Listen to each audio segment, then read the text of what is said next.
You know what I'm talking about. Yep.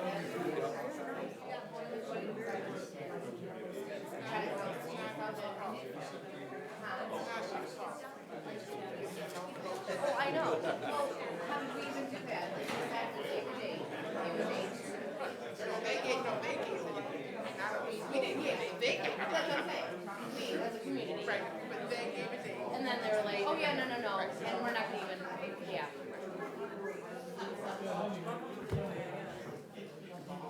Bruce is good for doing everything in 2 weeks. Awesome. I'll let you address it. Katie, we good on AV? Yep.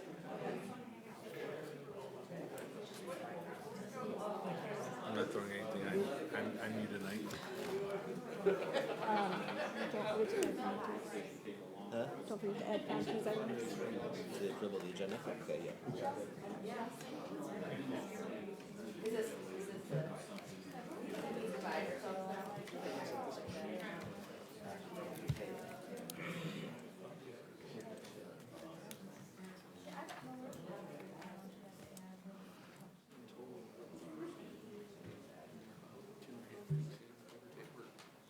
Somewhat on track. We've got a lot more folks starting to pass out a petition. Yes, today. Yep, just today.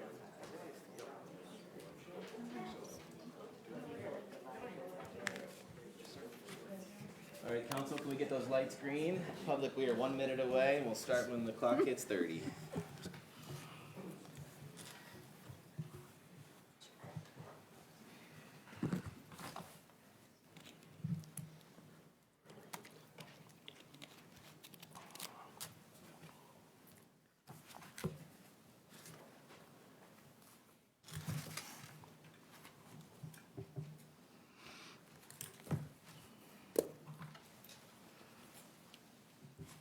All right, the clock has struck 30. Welcome to the City Council meeting on January 13th. Please rise for the Pledge of Allegiance.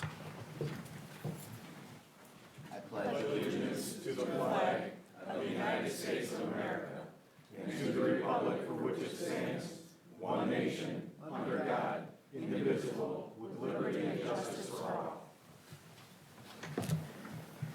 I want to start by thanking everybody for being in attendance, both in person and for those that are tuning in via the virtual or cable broadcast. And with that, I will turn it over to Katie to please call roll. Schumate, Here. Cox. Here. McNabb. Here. Molnar. Here. Valentine. Here. Wood. Here. Great. No absent members to excuse, which will take us to our approval of agenda. Treasurer Fonte, you had 2 topics you'd like council to consider? Yes, thank you, Mayor. Council, late Friday, I got updated on a few things. One would be the insertion on the agenda for the status of the audit with Plant Moran. And the next thing would be to discuss the engagement letter with the Miller Johnson firm for the special investigator. Great. So council, we'd be looking for a motion, if you so chose, to add those. One other thing, as please. I was walking up there, I'd like to also just have a brief discussion on our waste hauling. And it just came to mind, we had a meeting with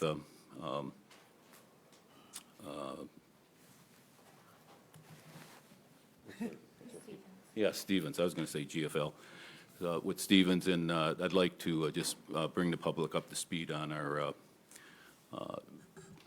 waste hauling and our recycling, yes. Great. So council, to summarize, we'd be looking for a motion to add 2 items to Treasurer Fonte's agenda. Item A would be the update on forensic accounting audit and special investigator. And then item B would be waste management. Do they have to be separated, or could they be inclusive of both? Inclusive of both would be just fine. Motion to add those items to the agenda based on the treasurer's request? Motion by Cox. Is there a second? Second. Second by Valentine. Any discussion on those items, council? Katie, do you have those captured? Yes. All right, please call roll. Cox. Yes. McNabb. Yes. Molnar. Yes. Schumate. Yes. Valentine. Yes. Wood. Yes. Motion carried. Those items have been added. Thank you, Treasurer Fonte. With an approved agenda this evening, unless there's any other additions or modifications, we will turn it over to a special moment for the City of Gibraltar. I'd like to hand it over to our amazing clerk for swearing in an oath of office for our new council member. Mr. Walden, I'll meet you up front.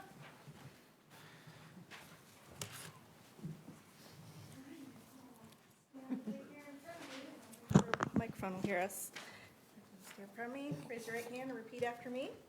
I, Justice Walden, I, Justice Walden, do solemnly swear or affirm do solemnly affirm that I will support the Constitution of the United States that I will support the Constitution of the United States and the Constitution of this state, and the Constitution of this state, and that I will faithfully discharge the duties and that I will faithfully discharge the duties of the office of City Council of the office of City Council in and for the City of Gibraltar, in and for the City of Gibraltar, Wayne County, Michigan, Wayne County, Michigan, according to the best of my ability. according to the best of my ability. Congratulations. Thank you.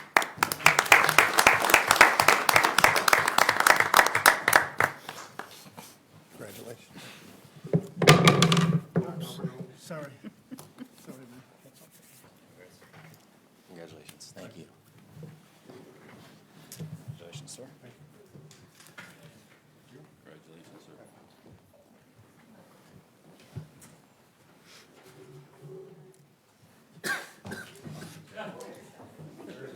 Watch that step. Yeah, first one's a doozy, right? Especially good. And then I do just need you to sign your oath, please. Sorry. Oh, you're good. All right, thank you. Thank you. Well, I want to welcome our new council member. Thank you for all you've done to serve your community to date and for being in this chair with us this evening and moving forward. I thank you for the opportunity. With that, we will, prior to turning over to public comment, I just thought it was important to open up with a few words. So I'm going to share a couple updates. I think it's critical to provide some of these updates as they're very important topics for our community. Number one, a lawsuit was filed, as you know, by former Chief Tangway on October 23rd. We immediately held a session with council on October 28th and worked to establish applicable legal counsel in partnership with our insurance provider and our city attorney sitting to my right. We also took immediate action to appoint our interim director of public safety, Bullard, to ensure continuity in our department, and Mike will give an update on his contract this evening. On November 12th, 2024, we entered closed session as council to discuss a received settlement offer in relation to the pending litigation. We recognize that you have many questions. Rest assured that the experts are leading this process. And from the beginning, we advised to you that we do not comment on ongoing litigation. This process will take time as our legal counsel gathers all applicable information and navigates the legal process accordingly. We must let that process prevail and allow our legal counsel to advise us, council, on next steps for review and discussion. Second update I wanted to provide to the community is regarding the fire payroll observations. As you may have observed in our council meeting, we as council unanimously approved a forensic accountant audit of our fire department on October 14th. Furthermore, on November 12th, we unanimously approved the auditor to proceed with the additional phases of that forensic accounting audit. Treasurer Fonte has assured us, as you heard in the approval of the agenda section, that he will have an update for us this evening, and we look forward to the results of that investigation. The third topic I wanted to provide an update on is, I know there's been a lot of discussions around broader purchasing observations using city funds. As you may have observed, council established and unanimously approved an employee policy, a credit card policy, and a purchasing policy. Additionally, we made changes to who has city credit cards. Currently, now only the city clerk, city administrator, police chief, rec director, and finance director do. As you know, as we've gone through this journey together, I have begged our community to lead with respect and civility as we navigate these topics amongst the broader issues that are facing Gibraltar. We took an oath, sitting up here in front of you, to get to work for our city and its residents, and we've made significant strides, including financial savings of over $460,000, secured over $1 million in grants to support zoning ordinance updates and infrastructure projects, in addition to the 2 water main projects that we have replaced, established policies, procedures, financial checks and balances, and addressed hot topics head-on, such as short-term rental prohibition in Gibraltar, water loss, and so much more. I encourage everybody in our community to reference the year in review that we published on Facebook on November 14th on our City of Gibraltar Facebook page, and the strategic priorities that we've established during our November 18th study session. I'll be providing a quick update on those tonight, but in summary, we have a ton of work to do, and we can't do that divided. And I wanted to share what we could on those hot topics that are facing our community. I know there's a lot of questions, as I alluded to, but I wanted to make sure you had a summary of where we're at today. So with that being said, I'd like to open up to public comment. Please make sure that that light is green and that mic is live, and state your name and address. Howdy, folks. Cody Dill, 13221 Leslie. Thank you, Mr. Mayor, for bringing up about the contract for Interim Director Bullard. That is one of my questions for the tonight. I believe council had approved last month that they wanted a contract in place by January the 1st. Thank you. I hope you guys give a good status on that tonight. Next question is for new council member. Congratulations. It can be very fruitful and giving being in that position. My question is, could you tell us a little bit more about you? There's a lot of the community that doesn't know you, doesn't know about you. And my second question is more directed at public comments that you had made in the past. Referring to the Director of Public Safety, you had mentioned in the past that to be qualified for a director, that person should hold Fireman 1 and 2 under the state law. I'm unsure if Director Bullard currently does hold that. Are you going to take action on that now that you're on council, and have your views changed on that? And for the record, I do believe that Bruce Bullard is the best option for this position. I just want to make it clear, but I want to know where you stand on that. And lastly, it was also brought up by a gentleman today during our recall signing meetup about the recycling bin. So thank you, Treasurer Fonte, for bringing that up. If you have any other questions about me or clarification, feel free to reach out. Thank you, guys. Have a good night. Thank you, Cody. Tina Kuzma, 30495 Bayview. Good evening. Good evening, Happy New Year. Just a quick question, in watching how that all transpired, unfortunately I wasn't able to be here for that meeting, but my recollection of the events was we decided on a date, which I thought was today, no? That we were gonna keep it open for people to submit their interest for the open council seat, and somehow that all sounded fair amongst council and citizens. And then it got circumvented somehow. So I don't even feel like we did a fair pool of our citizens for that position. I mean, congratulations, but obviously knowing the right people at the right time kind of helps the situation a little bit too. Thank you. Tim Garrett, 30624 Bayview. This is in response to what was just said. So if you look at the meeting before that, when they discussed the January 13th, it was a suggestion by the mayor.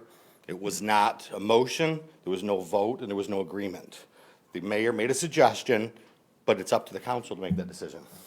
So I just want to make that clear. Look at the meeting before that, and that's, This council's working. Please, let's respect just the public so comment. watch the meeting before that, and you'll see it's very clear what actually happened. Thank you. Thank you. Good evening. Hi, Lenore Bolthouse, 30567 Young. First of all, I'd like to say I have been a resident of this city for 35 years. I am now contemplating leaving this community. And as I look around this council room right now, I'm going to tell you that I can honestly sit here and say I do not personally know any of you. I know I don't know any of you. I'm not flaunting that I've been here for 35 years. I'm telling you that I stayed here because I liked the community. I know about some of you. I don't know about all of you. So I want to learn a little bit more. So my first question is this. We are in what's called a public comment section. So I've heard 3 people stand up in front of me and ask a question and not get an answer. So my first question, I probably won't get an answer to it, but I'm going to ask anyway. If you're opening this up to public comment, when does the question that's brought up get answered? Do I have to come to you individually and ask that question? Because I think that's wrong, because you don't want a one-on-one. You'd rather hear it openly, all of you sitting in this room, and hear it at the same time, and not through the old telephone wire tin can thing, right? So can anybody answer that question for me? When does the comment or a question get answered? Yeah, first off, the public comment is critical because we want to hear the voice of all of our residents and give everybody an opportunity to do that, and we respect that every single meeting. As far as your question goes, public comment is designed to receive the information so that council can hear your concerns or questions or comments, but is not designed to be a two-way discussion or debate. But we always, when we feel we can, provide information. Sometimes that information does require follow-ups because we don't have it on hand. So I completely respect where you're coming from, but I want you to have that context. We're really here to listen to you. Okay. Okay, well, if that's the way it's going to be, then okay. It still doesn't answer the question how I'm going to get some of my questions answered. So as a person who sits back, and I need to sit at home to watch these meetings because I can't be here. I have family situation, as well as animals that I need to be at home. But I'm here right now. And I'm going to leave afterwards, which I hate that because, to be honest with you, some of you don't speak into your speakers very well, and when you're sitting at home, we don't hear you. So number one, I'd like you all to understand that. Your mics might be green, but when you're speaking, you're sitting back, we can't hear you at home, and it does distort it. So if you could please be cognitive of that, I would appreciate that. Thank you. I would like to make the following comments. Because as a resident who is sitting here and watching these Facebook pages, which I'm going to tell you that if I believed half of what anybody put on Facebook and or any other news, whatever, okay, we all know half of it isn't true. But what I am going to say that I see in this city and I am totally disgusted with is this comment is what I'm going to make. It took me 4 hours to do a little bit of research between the two Facebook political post parties that are posted on this page in Gibraltar. Within those 4 hours, I was just looking to see if I could get any clarification, better knowledge of understanding of really what the hell is going on around here and why I saw what I saw on October 14th. And what I saw on October 14th totally disgusted me from all of you. It was totally wrong. And if you were in a business situation, none of that would have been permitted. You would have been written up and everything else. I went through and I found a lot of differences. And the main thing that I saw between all of it was this.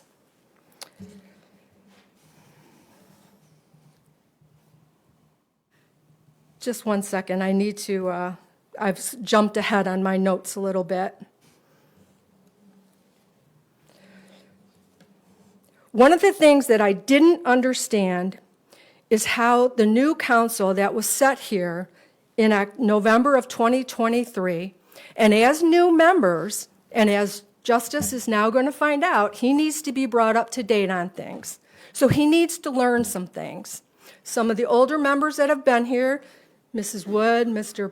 Valentine, and one of the other older, whichever one, Cosmore, right, which she retired, or resigned, I understand. They've been here, so their learning curve isn't there. You new members had a learning curve. I get that.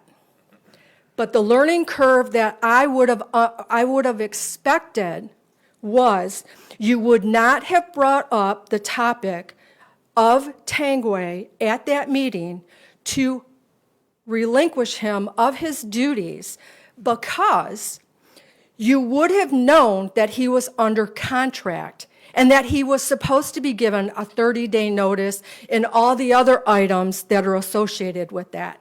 So for you to do that, you are the ones that started the whole commotion. In my eyes, I'm not speaking for anybody else, I'm speaking for myself.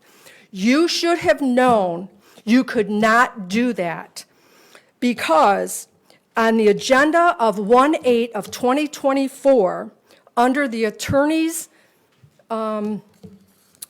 agenda items, it was listed to give a draft legal opinion regarding the department head contracts.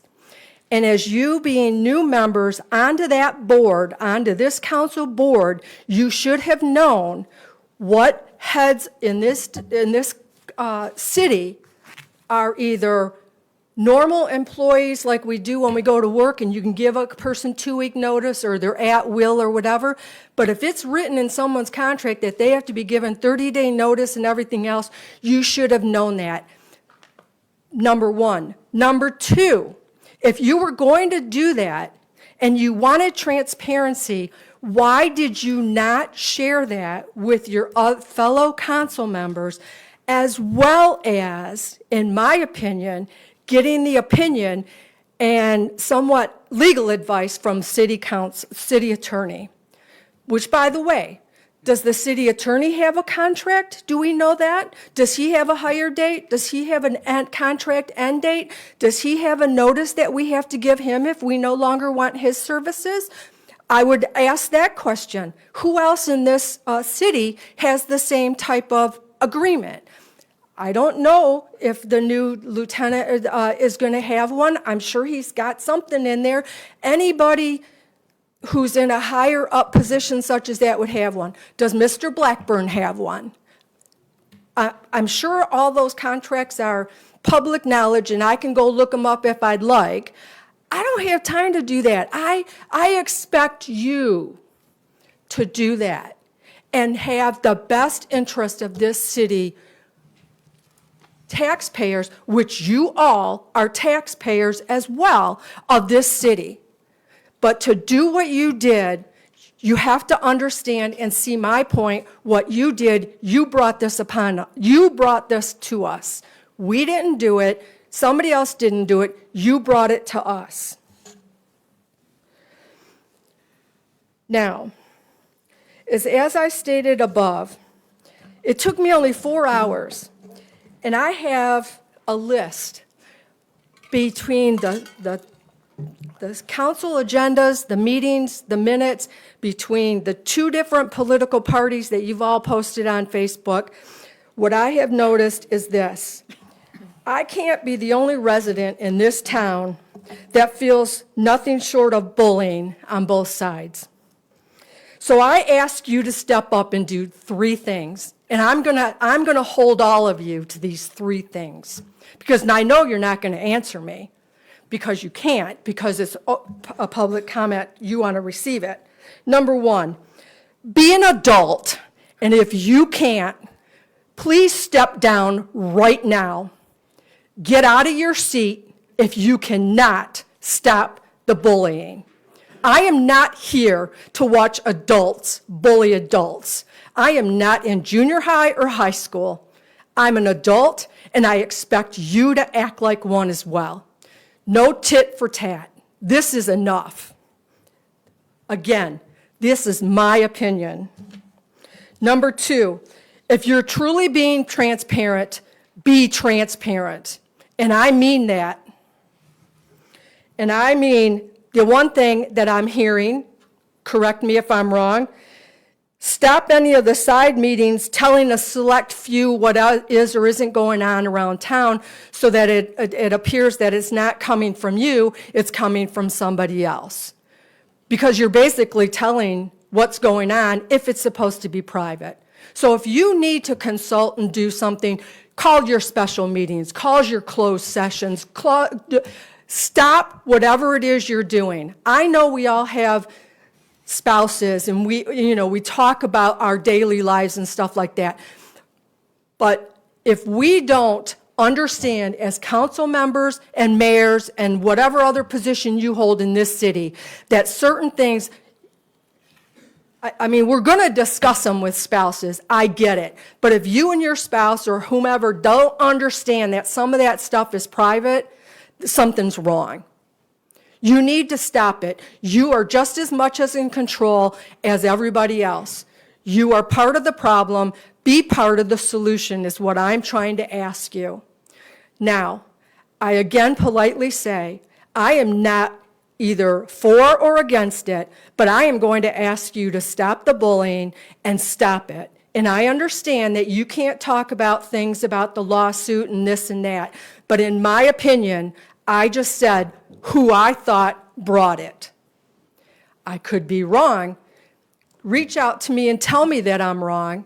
Tell me your side of it, but stop it on Facebook. And I'm going to tell you, there was a post on Facebook today on one of the political posts, and I'm not going to mention which one it was, but I'm going to tell you that was the lowest dig I've seen yet. So that right there, actions speak louder than words, people. So who's ever monitoring that little post, you might want to consider taking that down because you don't know what you're getting yourself into for that one. Thank you. Are there any further public comments this evening?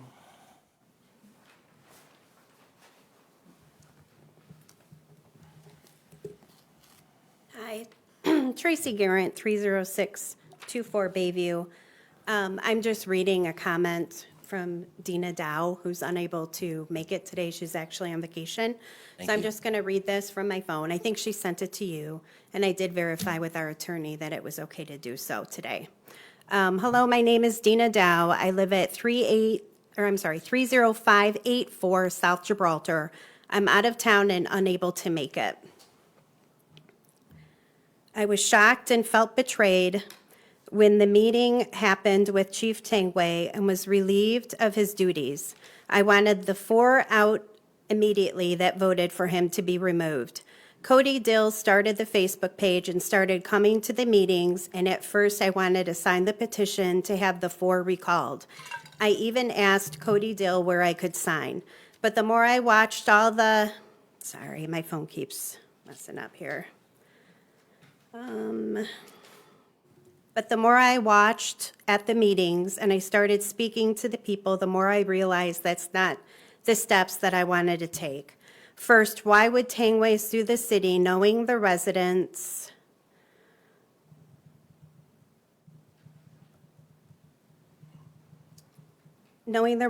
are the ones who will have to pay? I read his contract and wondered who would sign a contract that specifically says you can be fired for any reason by the council. It's just mind-boggling. Then I wanted to know why no charges were ever put on anyone who he found was fraudulent. If it was me and a year later, I would be arrested. Then there was a meeting where Fonte was talking about having an independent company come in and audit the information, and Valentine says, why would we need to do that?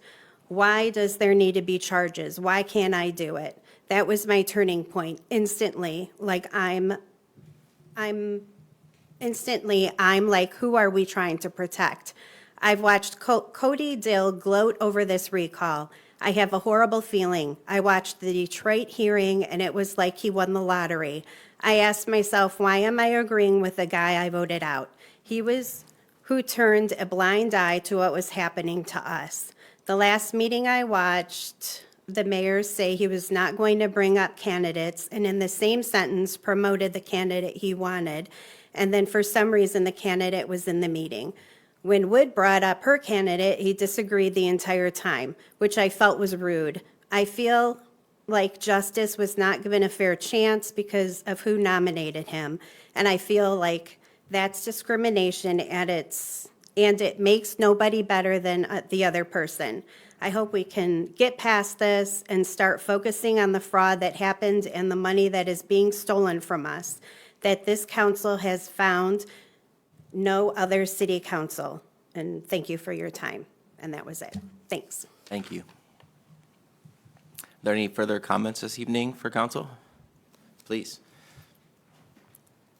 Don't forget to state that name and address, please.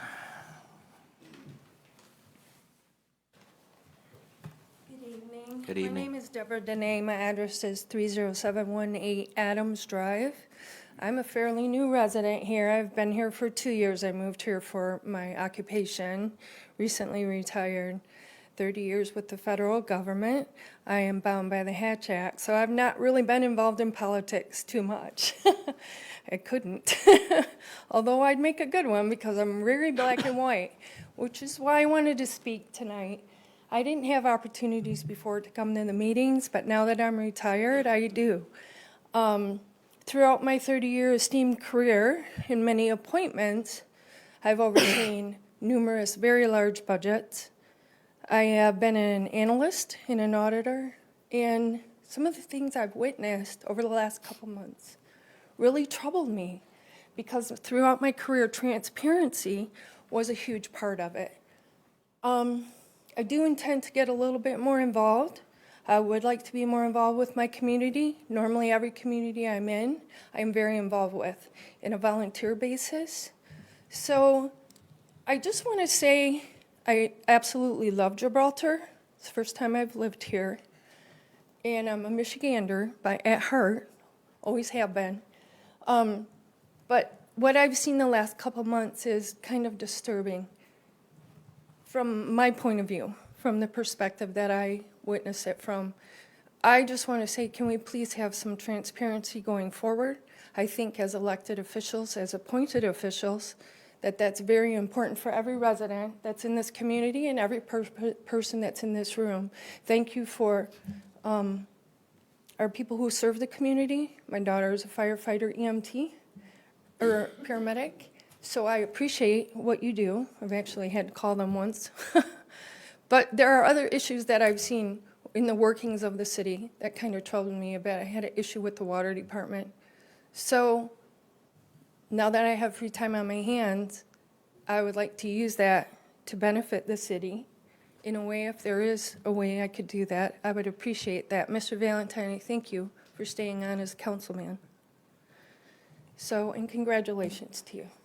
Thank you. Thank you so much. Are there any additional public comments this evening? Well, keep in mind we have another public comment section before we adjourn. So I will close public comment at this time if there's no further comments. And I'd like to call your attention to the next item on our agenda, which is our consent agenda. Council, in your packet, you will find 4 items. Item A, bills reference number 13A and 13B. Item B, payroll number 929, 930, 931, 932, 933, and 934. Item C, City Council minutes of 12/16/2024, and item D, Fire Department payroll December 2024. Council will be looking for a motion to approve consent agenda items A through D. I'll motion. Motion? Is there a second? Second. Second by Wood. Any discussion on consent agenda? I just had one question, and I asked our finance director about this just before the meeting, and it was the $14,559.72 purchase from Ferguson Waterworks. She had informed me that that was water meters for our, water meters presumably for water service counting, metering.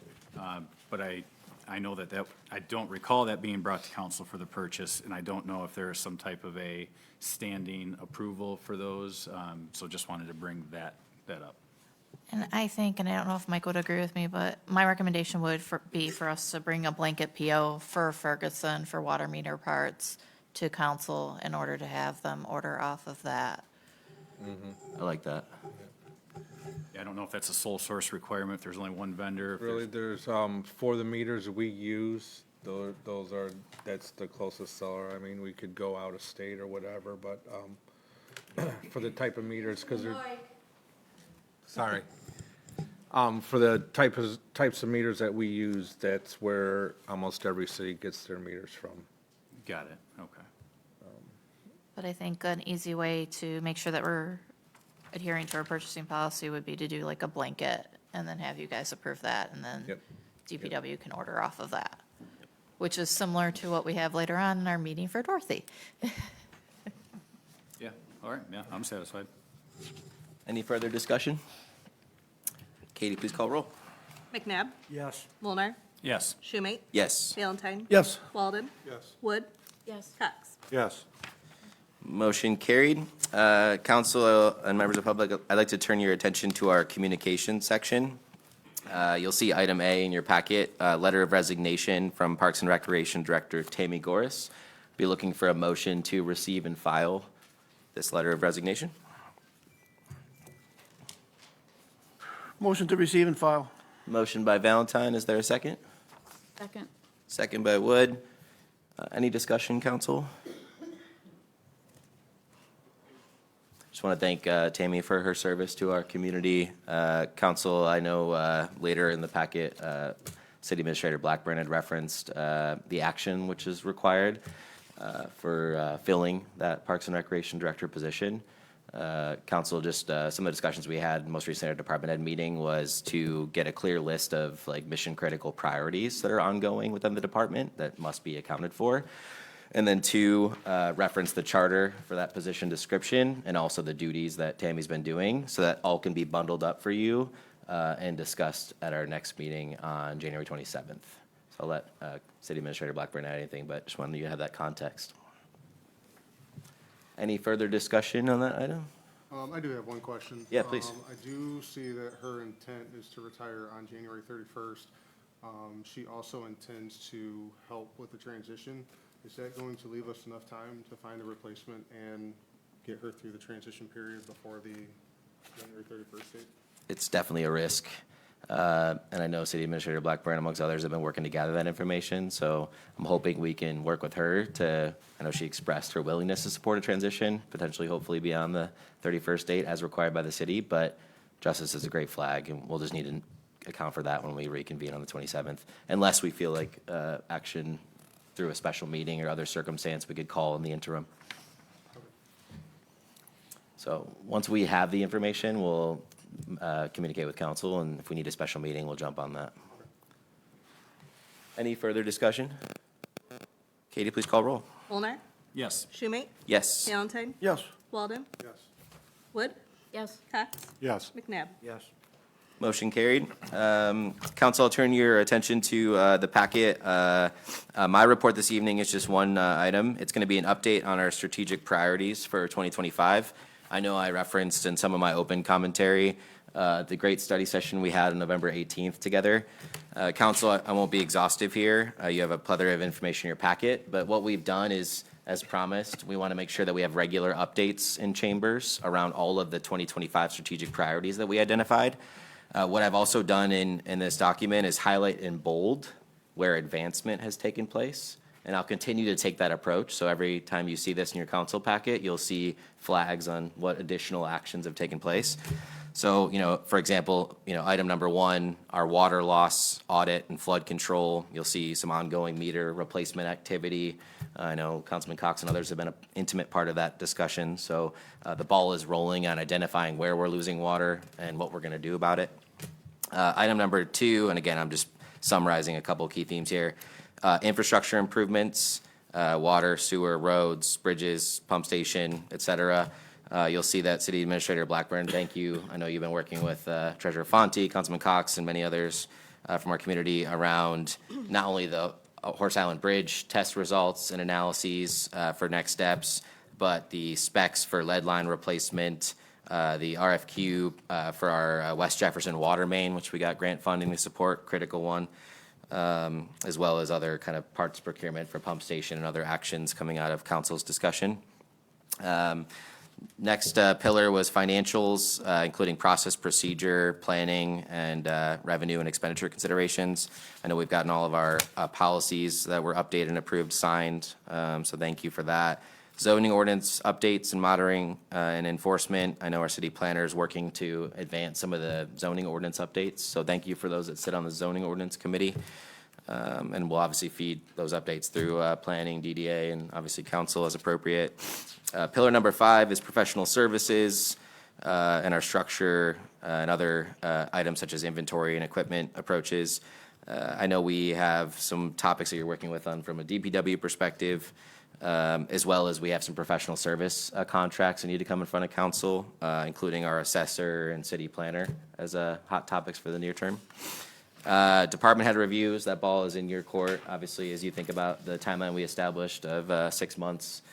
And then I put on the last portion of this document, I just put some additional actions. So these would be beyond our prior discussions.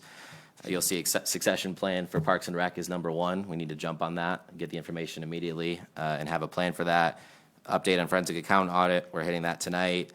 Contract for our Director of Public Safety, Bullard, and then the other applicable employees in your department. I know you two have been working very closely, so I'll let Mike update us on that later. The Adams traffic study, and I know you include an update in the packet that we'll talk about later. And then some of the other things around City Hall from an infrastructure perspective. So, council, I just want to get some feedback. If you like this approach, I don't want to be redundant or over-detailed in our summary each time, but I want to make sure that we keep documentation on the project plan and make sure we hit the mark on key actions required. And I think this does a nice job of summarizing that. Any feedback? Do you like what you're seeing? I do like it. Okay. It keeps it on the forefront of what we're looking to get accomplished. If we have to impose dates to make it more critical, then it should be in the forefront to be able to do that. Love that. And I think the other piece is, as we alluded to up front in the study session, we know you have a lot on your plate, city administrator. This is your forum to prioritize. So if your bandwidth is tight, this is a great way for council to debate priorities so that you have good direction. All right. I agree with that, yeah. All right, cool. Wasn't looking for any action. I'll keep those updates rolling for you in the packet, and then we can talk about whatever you want. And if there's anything that you feel is missing or not accounted for, that's a good opportunity to add to the list. But Councilman Cox, I like the date suggestion, so we'll make sure we account for that in a kind of a project timeline perspective. All right, that's it for me, and we'll turn it over to council reports. Councilman Valentine, why don't you kick us off? Out of respect for Tammy Gores, she asked me to read her letter of resignation, so I'm going to do that. Mayor Shoemate, please accept this letter as my official notice of my intent to retire on January 31st, 2025 from my position of Recreation Director for the City of Gibraltar. My decision to retire comes with some sadness and very little joy. While I have great respect for you, Mayor, for me, the political environment as it stands now is untenable due to the current makeup of our elected leaders. I know how difficult your job can be as mayor, and the lack of support and a clear vision from the majority of our elected leaders has created an environment that is burdened with tension. I began my employment with the City of Gibraltar in 2002, almost a quarter of a century ago, working for the citizens of Gibraltar. I take great pride being a dedicated employee. It is my decision to retire knowing that I have left my job in better condition than it was when I started. I have watched mayors and city council members come and go over the years, and the majority of those years I've received great support. However, over the last year, things have changed. I, as well as many other concerned members of our community, have witnessed actions taken by our city council that lack professionalism, foresight, and empathy. I simply can't stand by and watch, knowing that vendettas or the selfish service of a majority of our elected council members are the key motivators to their decision-making as opposed to what is best for our community and its employees as a whole. I know I have a great deal of support from you and many members of our community, and strangely, that is why I have made the decision to retire. I guess it could be said that I am speaking for many community members with my resignation, in that if I stand by and do nothing after what I have witnessed, then I stand for nothing. In addition, while it may not be a first thought, I would like to point something out as well. The Recreation Director is often the face of our community to our residents, as well as the neighboring communities that visit Gibraltar for various events throughout the year. Among one of several recommendations I have is that you understand that in reality, this is a 40-plus hour a week position, while on paper it is a 20-hour a week salary. I urge you to consider this when you appoint the next Recreation Director.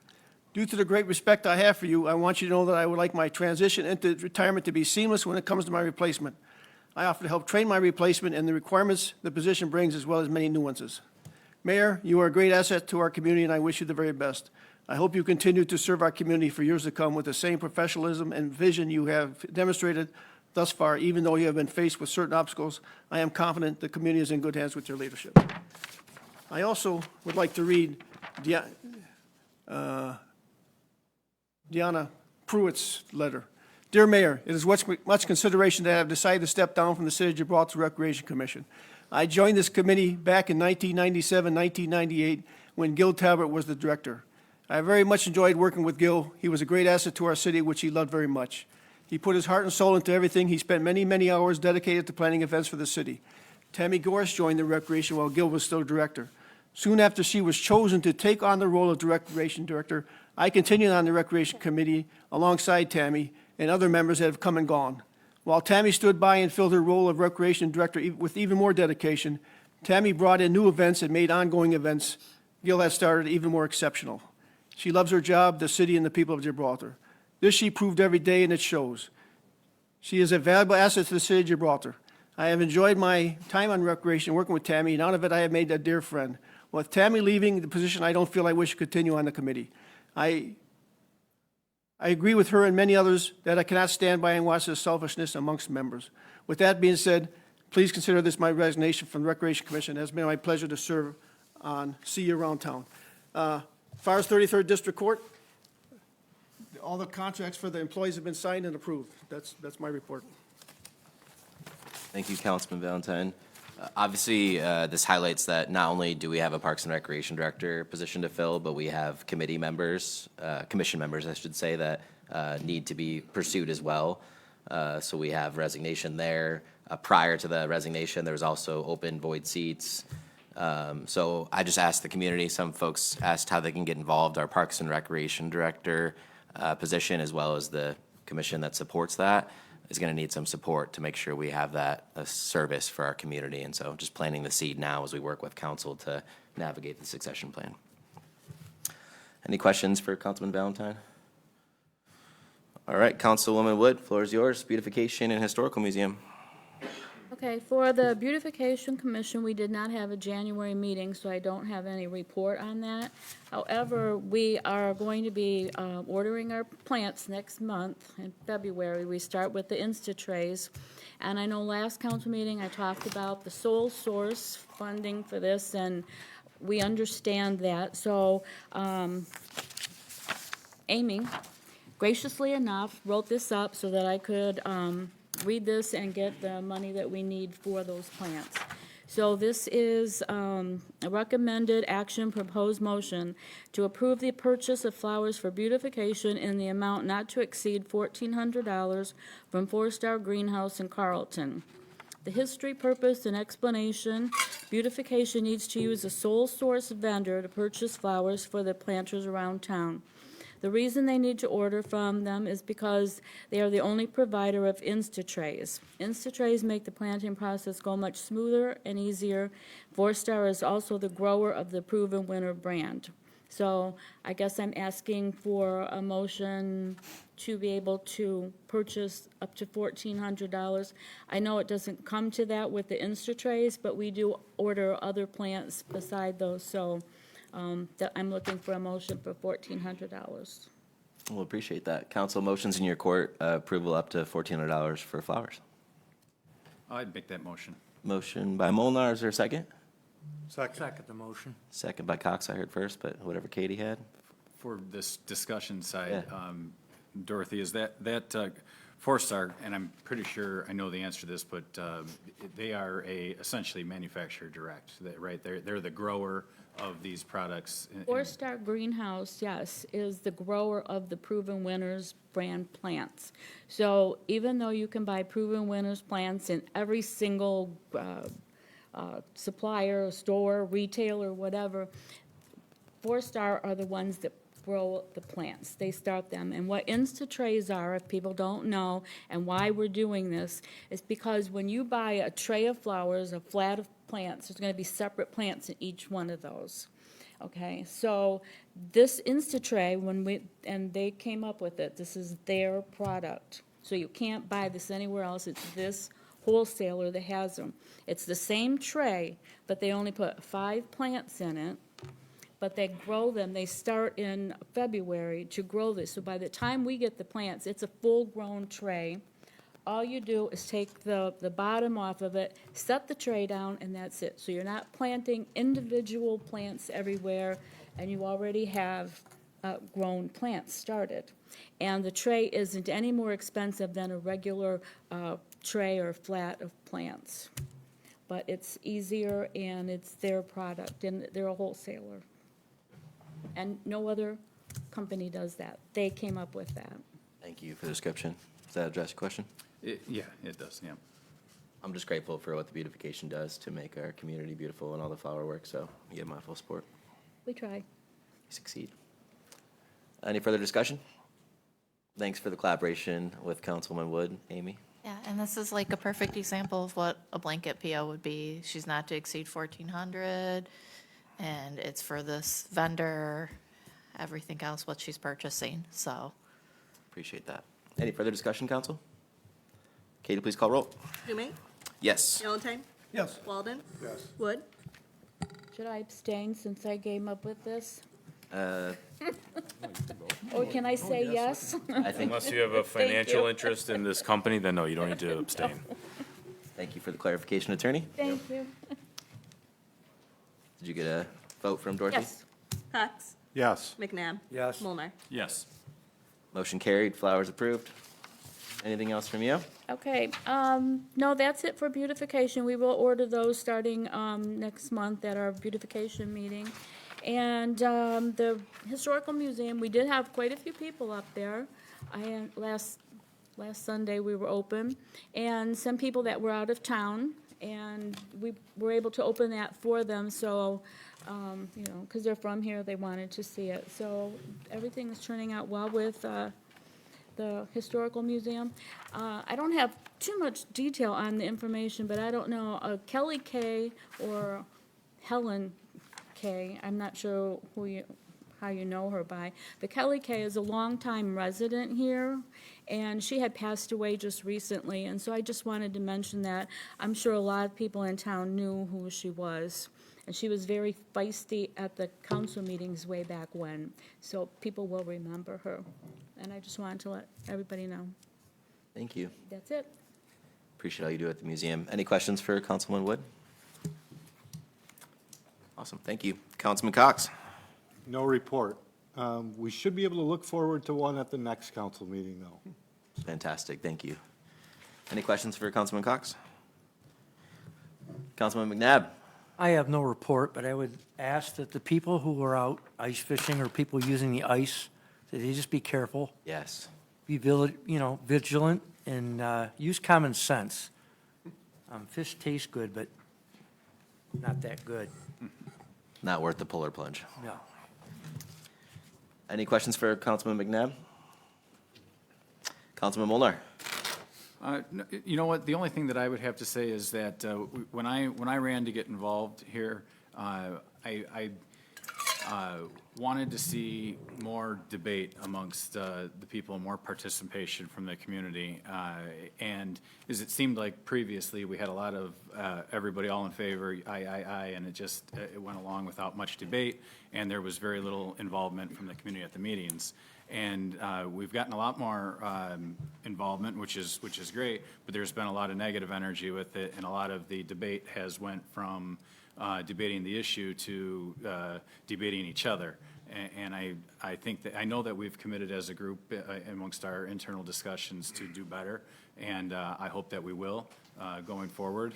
And, but yeah, I just wanted to point out that debate respectfully is what our goal is. And I know we've missed the mark on our goal, and I think that we just a reminder to ourselves that we need to do a better job of having that debate on the issues, and hopefully we can do that going forward.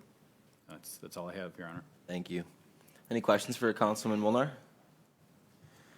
Councilman Walden, take us home. I have no report, for obvious reasons, but I would like to say one thing, if I may. Yeah, please. So I think coming into this, there's already some bad taste in some people's mouths. Sorry. But I just want people to be assured that I'm going to do the greatest amount of good for the greatest amount of people. That's what I wanted to be up here for. I didn't want to come up here to create problems for the city or anything like that. And it seems like my appointment has kind of stirred the pot just a little bit. So I just wanted to reassure the people that I'm not here to muddy the waters. If you have any questions, if you want to get to know me, I know a lot of people don't know my name. I've been trying to be a little bit more involved in the city, but I'm an open book. If you see me before the meeting, if you see me after the meeting, if you see me on the street, please stop me, ask me questions, send me an email. I'm happy to address any concerns or answer any questions that you may have. I also want to take the time to answer one of Mr. Dill's questions from earlier. Being the fact that I do have some sort of stigma on my head about me speaking out against Chief Tangway, I wasn't speaking out on the chief personally. When I was talking about that specific law, DPS qualifications in the state of Michigan are you have to be firefighter 1 and 2 certified if you're expected to operate in an operational role. I don't believe, and I would have to look, so I'm not going to speak with 100% certainty, that our DPS director has to act in an operational capacity on a fire site. However, we were having some issues, and I won't go into detail because I don't know what I can and can't say. But that was the reason that I said what I had said.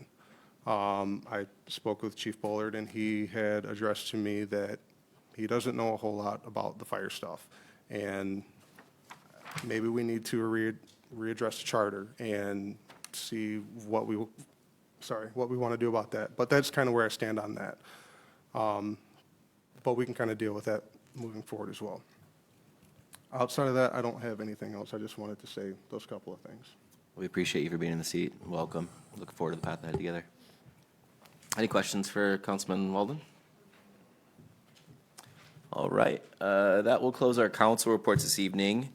We do not have a report from our Parks and Recreation Director this evening, so City Attorney, anything for us? Nothing to report. Thank you. Any questions for our City Attorney?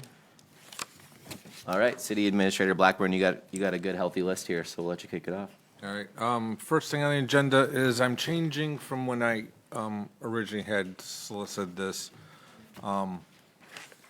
I'm asking City Council to table this, bring this item back to the administration. I think we need to have a study session on the Recreation Department. I think there's some changes I would like to make. I think a good, healthy talk and debate about that, because it would involve some budget amendments also. So I think I want you guys refer this back to the administration so we can schedule a study session on this item. Is that something council, perhaps with the special meeting approach, since we can schedule that outside of this meeting tonight, we can get the information together, because you're working to get, roles and responsibilities, mission critical list. Maybe once we get that information, we can circulate that with all of council, and then we can, I, myself, or multiple council members can schedule a special meeting, and that way the special meeting gives us potential for action as well, if we so warrant that, but that way we have all the information. Just a suggestion. Yeah, I'm in favor of that, as if the position evolves to more responsibilities, and I think there needs to be some type of redundancy with some of the responsibilities that. There's also some charter restrictions also, so, Yeah. for that position also. Mike. So City Administrator Blackburn, I think that ball's in your court. Why don't you, for all the discussion we've had so far, make sure that's a key priority, is to get us the information to council, and then we can schedule a special meeting next week or two, whatever, if we need it before our next council meeting on the 27th. Okay. Thanks. Back to you for item B. Next item I got is request to go out for RFQ for assessing services for the city.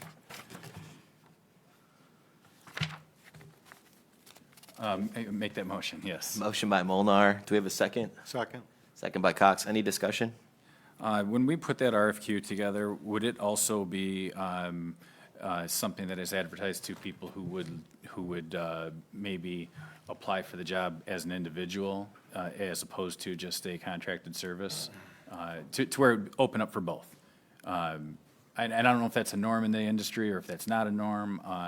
It can be. I've already started drafting it, and it can be an individual as long as they can meet all the state requirements and have all the state licenses to sign assessment rolls and all the other stuff. Oh, and I know I brought it up to you in the office earlier today when I stopped in, but I errantly thought that one of our neighboring communities had a individual that worked directly for them, and thought that if we were able to combine resources with some local communities and go in on it together, that might provide saved cost and expense approach, but I realized that wasn't the case. So just something that I figured I'd throw out there for discussion purposes. Like it. Any other comments, discussion items for that topic? All right, Katie, please call roll. Valentine? Yes. Walden? Yes. Wood? Yes. Cox? Yes. McNabb?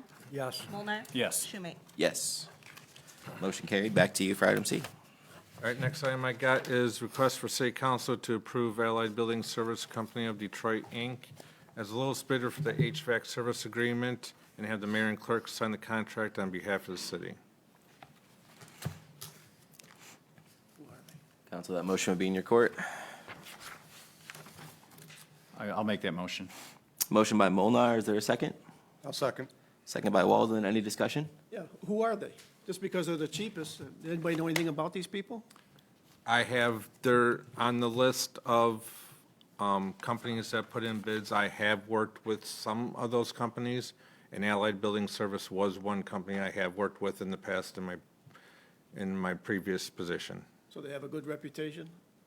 Yes, I was happy with their services that they provided. They meet all the requirements on the bid that you Yes. requested. Any further discussion? Katie, please call roll. Walden? Yes. Wood? Yes. Cox? Yes. McNabb? Yes. Molnar? Yes. Schumate? Yes. Valentine? Yes. Motion carried. Thank you. Back to you.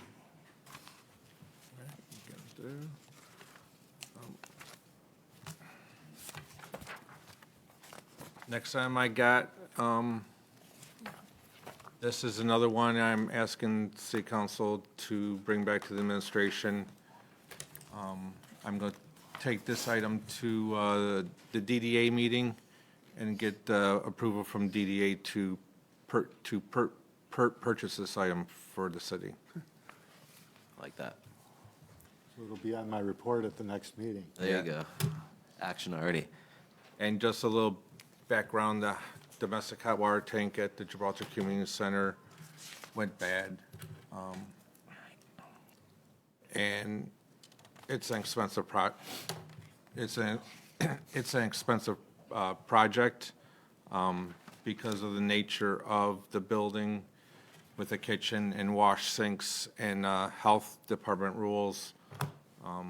We're going to be spending a good amount of money. So with that, I'm going to take this item to the DDA board for approval. For your own use there, I know there are ways to daisy chain these items together to hit the BTUs that are required.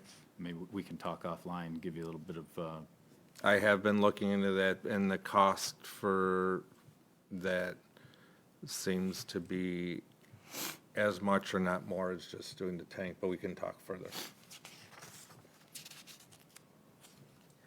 Katie, what do you got? You got everything you need? There's no No. motion There's no required. motion, There's yeah. no motion. Motion to required for refer this it back item to the because it's voted in administration. DDA. All right, cool. No action required? No action required. Awesome. Back to you, unless there's any further discussion. Great. Next item I have on the agenda is approval of the performance resolution for city employees to work on MDOT right-of-ways. This is the same type of deal that you guys approved last month for Wayne County. It just lets the city work on MDOT roads, and MDOT's not held liable for our work. Motion to approve the performance resolution for city employees to work on the MDOT right-of-ways. Motion by Cox, second by McNabb. Any discussion on this item, council? Katie, please call roll. Wood? Yes. Cox. Yes. McNabb. Yes. Mulnar. Yes. Schumate. Yes. Valentine. Yes. Walden. Yes. Back to you.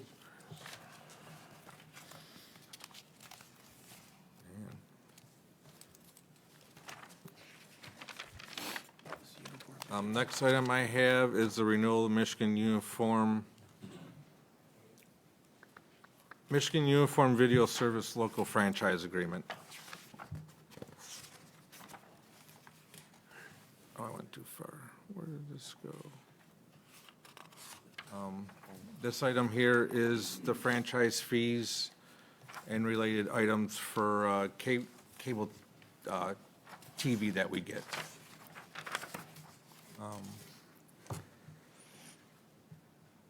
It's pretty straight, it's a pretty standard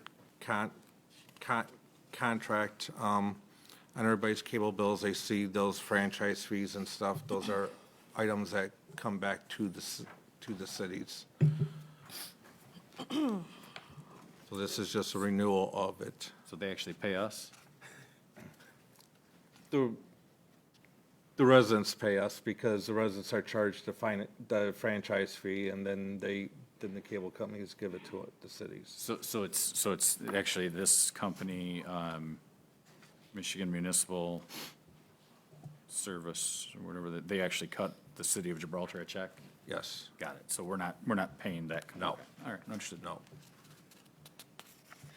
Excuse me. Motion to approve that. Motion to approve the renewal by Molnar. Is there a second? Second. Second by Wood. Any further discussion? I'd imagine that this is something that gets phased out over the next 10 years as television is probably, cable is. As long as there's cable, there'll still be some kind of franchise fees. Got it. This limits what cable companies, Gibraltar people can have? No. No. It's just if you have Comcast, if you look at your Comcast bill, towards the end of the bill, it says a franchise fee, probably works out to be $2 or $3 a month. And that's, some franchise fees come back to the cities. But the Gibraltar residents don't have to have Comcast or WOW? They don't have they, whatever cable companies are in the city, if they don't have cable, they don't pay the franchise fees.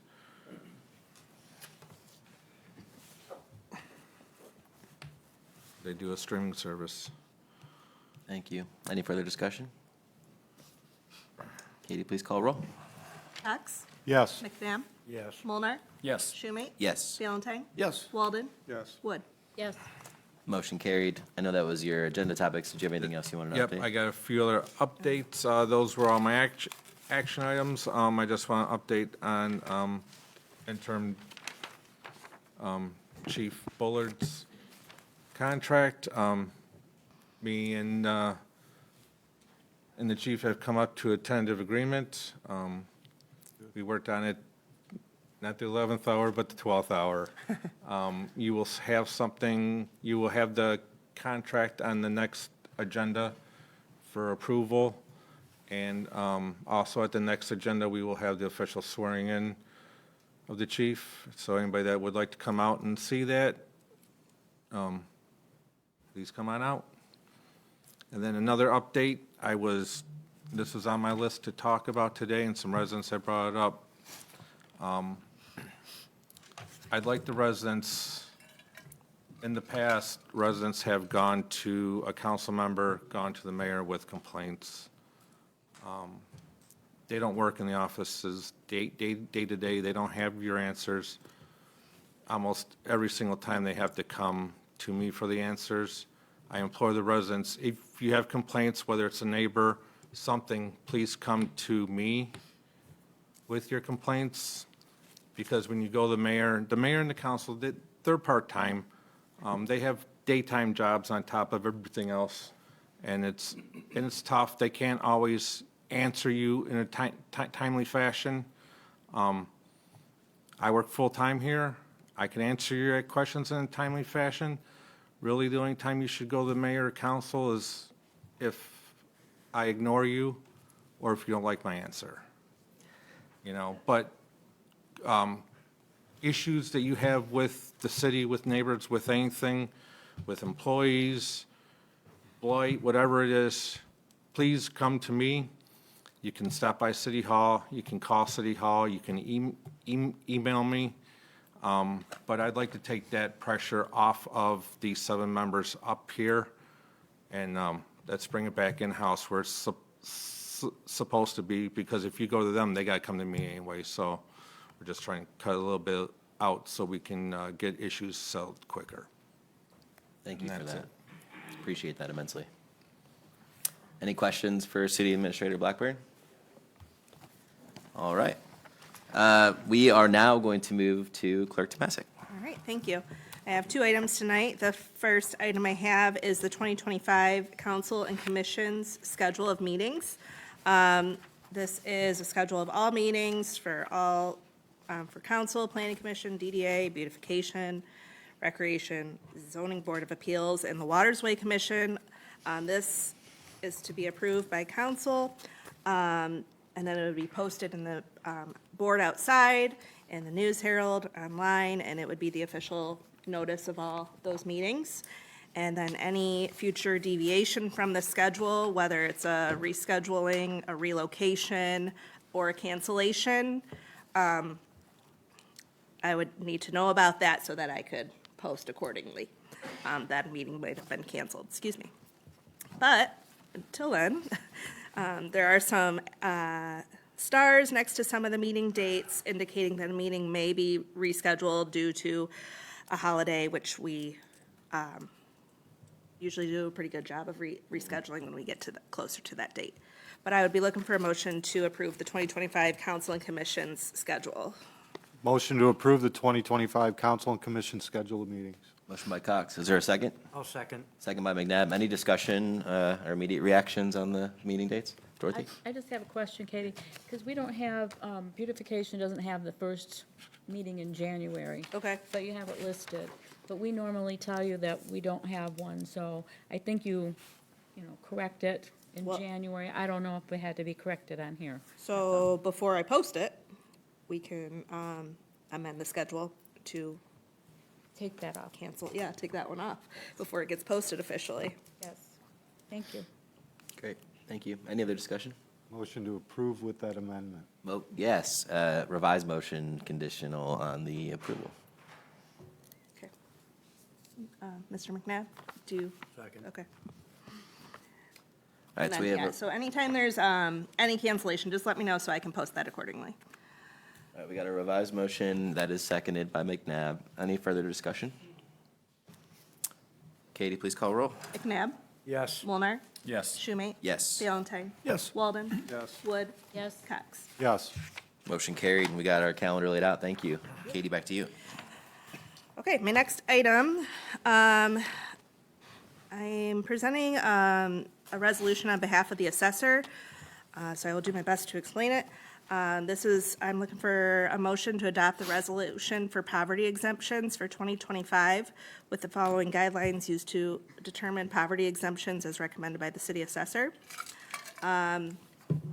Michigan compiled law of the General Property Tax Act requires the governing body to adopt guidelines that set income levels for their poverty exemption guidelines. And this is done annually. We've done it last year and every year prior.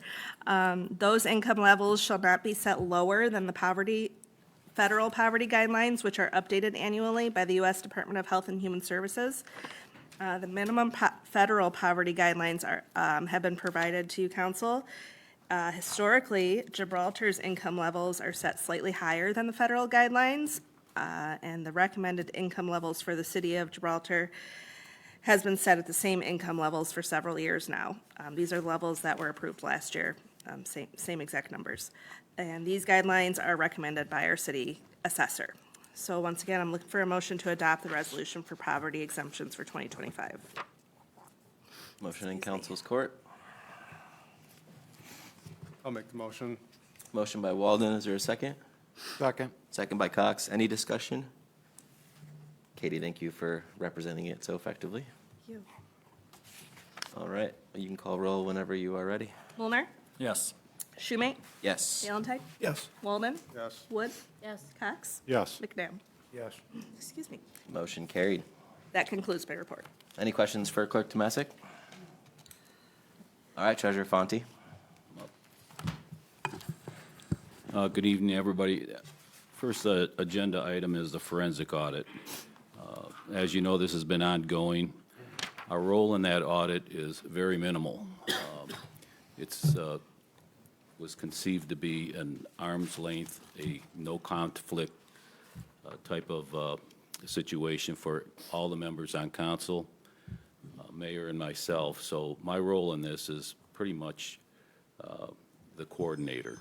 I don't have information. I don't want the information. It was never the treasurer's intent to have information. It was always the intent of this office on behalf of the taxpayers to find the truth. And to find that truth, we have to dispose of any conflict of interest. And so far, that's what's been happening. So information-wise, the status of the investigation, or the audit, I should say, is will probably a little more be determined next Friday. We have a conference call set up with our city attorney, myself, and the lead auditor at Plant Moran. And some of the interim status reports that we have is more or less who do I talk to at the city type things and so on and so forth. It's been more of a direction of that. Seeking the information and anything else, we've pushed that away until the report is done. So we're assuming that they'll come to some sort of conclusion. And in the past, this is where the special investigator and the treasurer has sought to put that investigator into position. Keeping everything at arm's length, keeping everything free from a conflict of interest. Our thoughts on that, as I approached council in the past, was through the special investigator, was to look at the report before anyone here lays eyes on it, so that a determination could be made without any conflicts. And I know that some council members would like this to go away, so would everybody else, but it needs to conclude. It needs to conclude fairly for the people involved and for the city and for the taxpayers.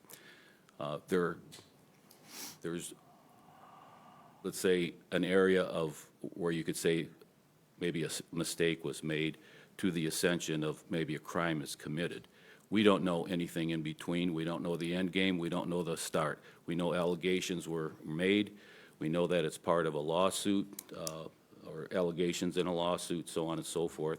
So it's in our best interest that, as I presented you with the Miller Johnson firm and their special investigating team, that my want tonight would be to allow me to sign the engagement letter with them. My summary with them would be to engage them right at the conclusion of the Plant Moran report, have them review that report with Plant Moran, have them lay eyes on that, and then make a report to us on what the next step would be. If they find that the Plant Moran report lacks something, they might encourage Plant Moran to do something more with the data. But in all fairness to everybody involved, that I think this is the best course. It's an expensive course, but we didn't bring this on ourselves. This is what happens.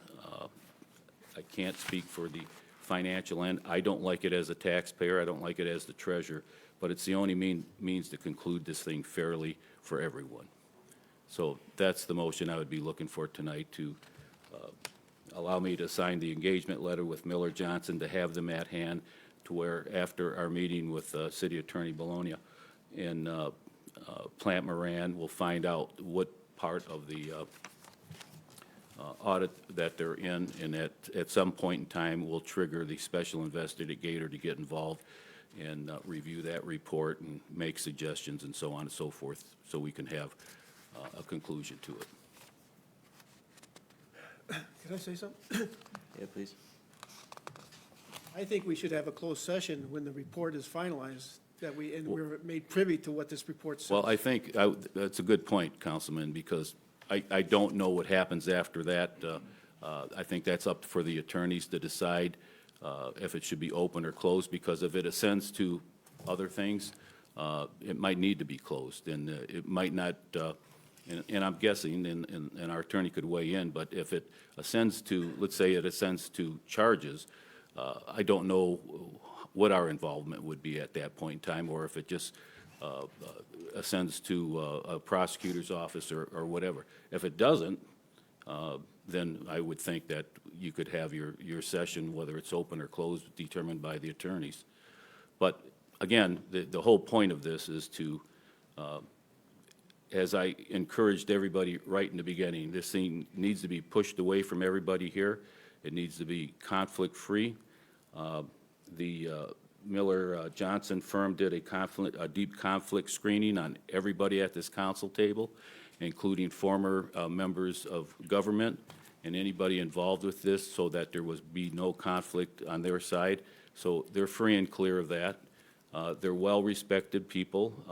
The two members here, one of the lead attorneys is the Solicitor General from the State of Michigan, State Attorney General's office.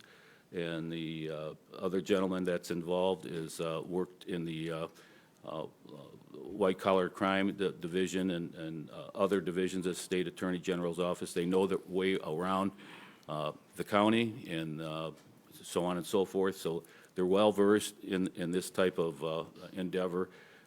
They could make it quick, clean, especially with the data that we have from, that we'll be getting from Plant Moran. So hopefully this can all merge, it can go quickly, and we can get an answer and put this thing behind us. Did you, I know with the meeting you have with our auditor on the 17th, did you want that action tonight or next meeting once you have an update from our No, I'd auditor? like the action tonight. I've got to get something in Miller Johnson's hands to engage them, to have them standing by. That doesn't cost anything for that retention. And then once Attorney Bologna and I speak with the auditors, we'll know better what our status is and so on and so forth. Awesome. Have you had a chance to review the agreement just to make sure you're comfortable with this? Yeah, I did look at the agreement. I do know who Miller Johnson is. They weren't a firm I recommended, but they're a very respected firm. I don't know the attorneys personally. Just to be clear, though, they are asking for a $5,000 retainer, so they will need that when an engagement letter is signed. Yeah, I think Which is- we've all aligned that which- we which need is an answer. Pretty much normal. We've aligned that we need an answer and interpretation of the data from the audit, so absolutely support that. I'm just mindful of the timeline for the process, so if you feel like that action's warranted tonight versus after the Plant Moran audit update, I'll leave that in your discussion, because I haven't been close to it. I would say we should get the wheels rolling on that, so when the audit hits the ground here,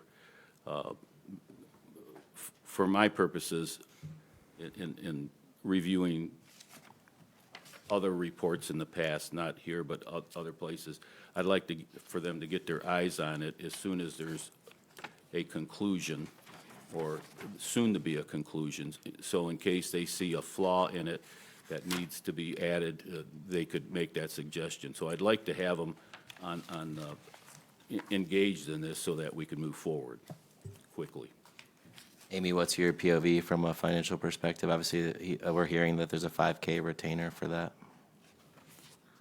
I did have a little bit budgeted in this current budget review for all of these items, but as I do not know how much this is going to cost, I'm not sure exactly how much I'm going to need to budget. We do have a fairly healthy fund balance. I try to discourage us from touching it too much, but I feel like we need to wrap this all up and Agreed. get it completed. Well, counsel, the motion's in your court if you so choose. I'll make a motion to enter into the agreement as outlined by the treasurer with Miller Johnson. Is there a second for that motion? Second? Second by Wood.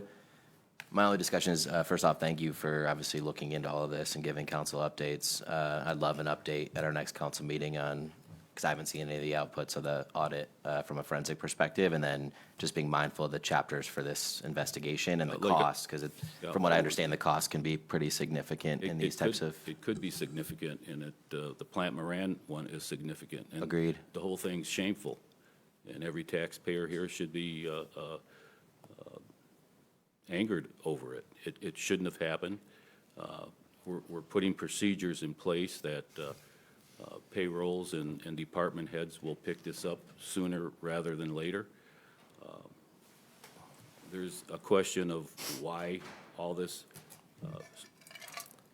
covered a period of time when it should have been met head-on and addressed like any other business would have addressed it, but it didn't. And we're the recipients. This council is the recipients of that. So my suggestion is let's clean it up. Let's not make the mistakes again, and our legacy should be to create the policies and procedures that the next council and the next government and administrative staffs could prevent this from happening. Thank you. Any further discussion on this topic? My only, I guess, observation is keeping the costs. I know we can't do anything to control the costs because they're going to go where they go, but for us to get regular feedback. Agreed. On what those costs are, so that we are able to make educated judgments along the way, making sure that we know where our costs are coming in, and so that obviously our finance director is in the loop on where those costs are going. So we have to make other management decisions. We have to do that. 100%. And for me, I don't want to see this played out any longer than it has to. So if the audit data is there and it requires just an independent eye, I mean, this is my logic to it. If the data is there and an independent investigator comes in and looks at it, a determination should be able to make, or at least a summary report should be able to be conducted at that point in time. However, if they look at the data and they find flaws with it or additional needs, that might, trigger something at Plant Moran that they're going to have to go back and get, and there might be some additional things there, but only in the respect that maybe they're finding a smoking gun or something like that, that they need more information on to where they can make a intelligent decision. So I think we're all on the same page. The quicker, the better, the cheaper, the better, and let's get out of this at the lowest cost that we can and have a conclusion to it.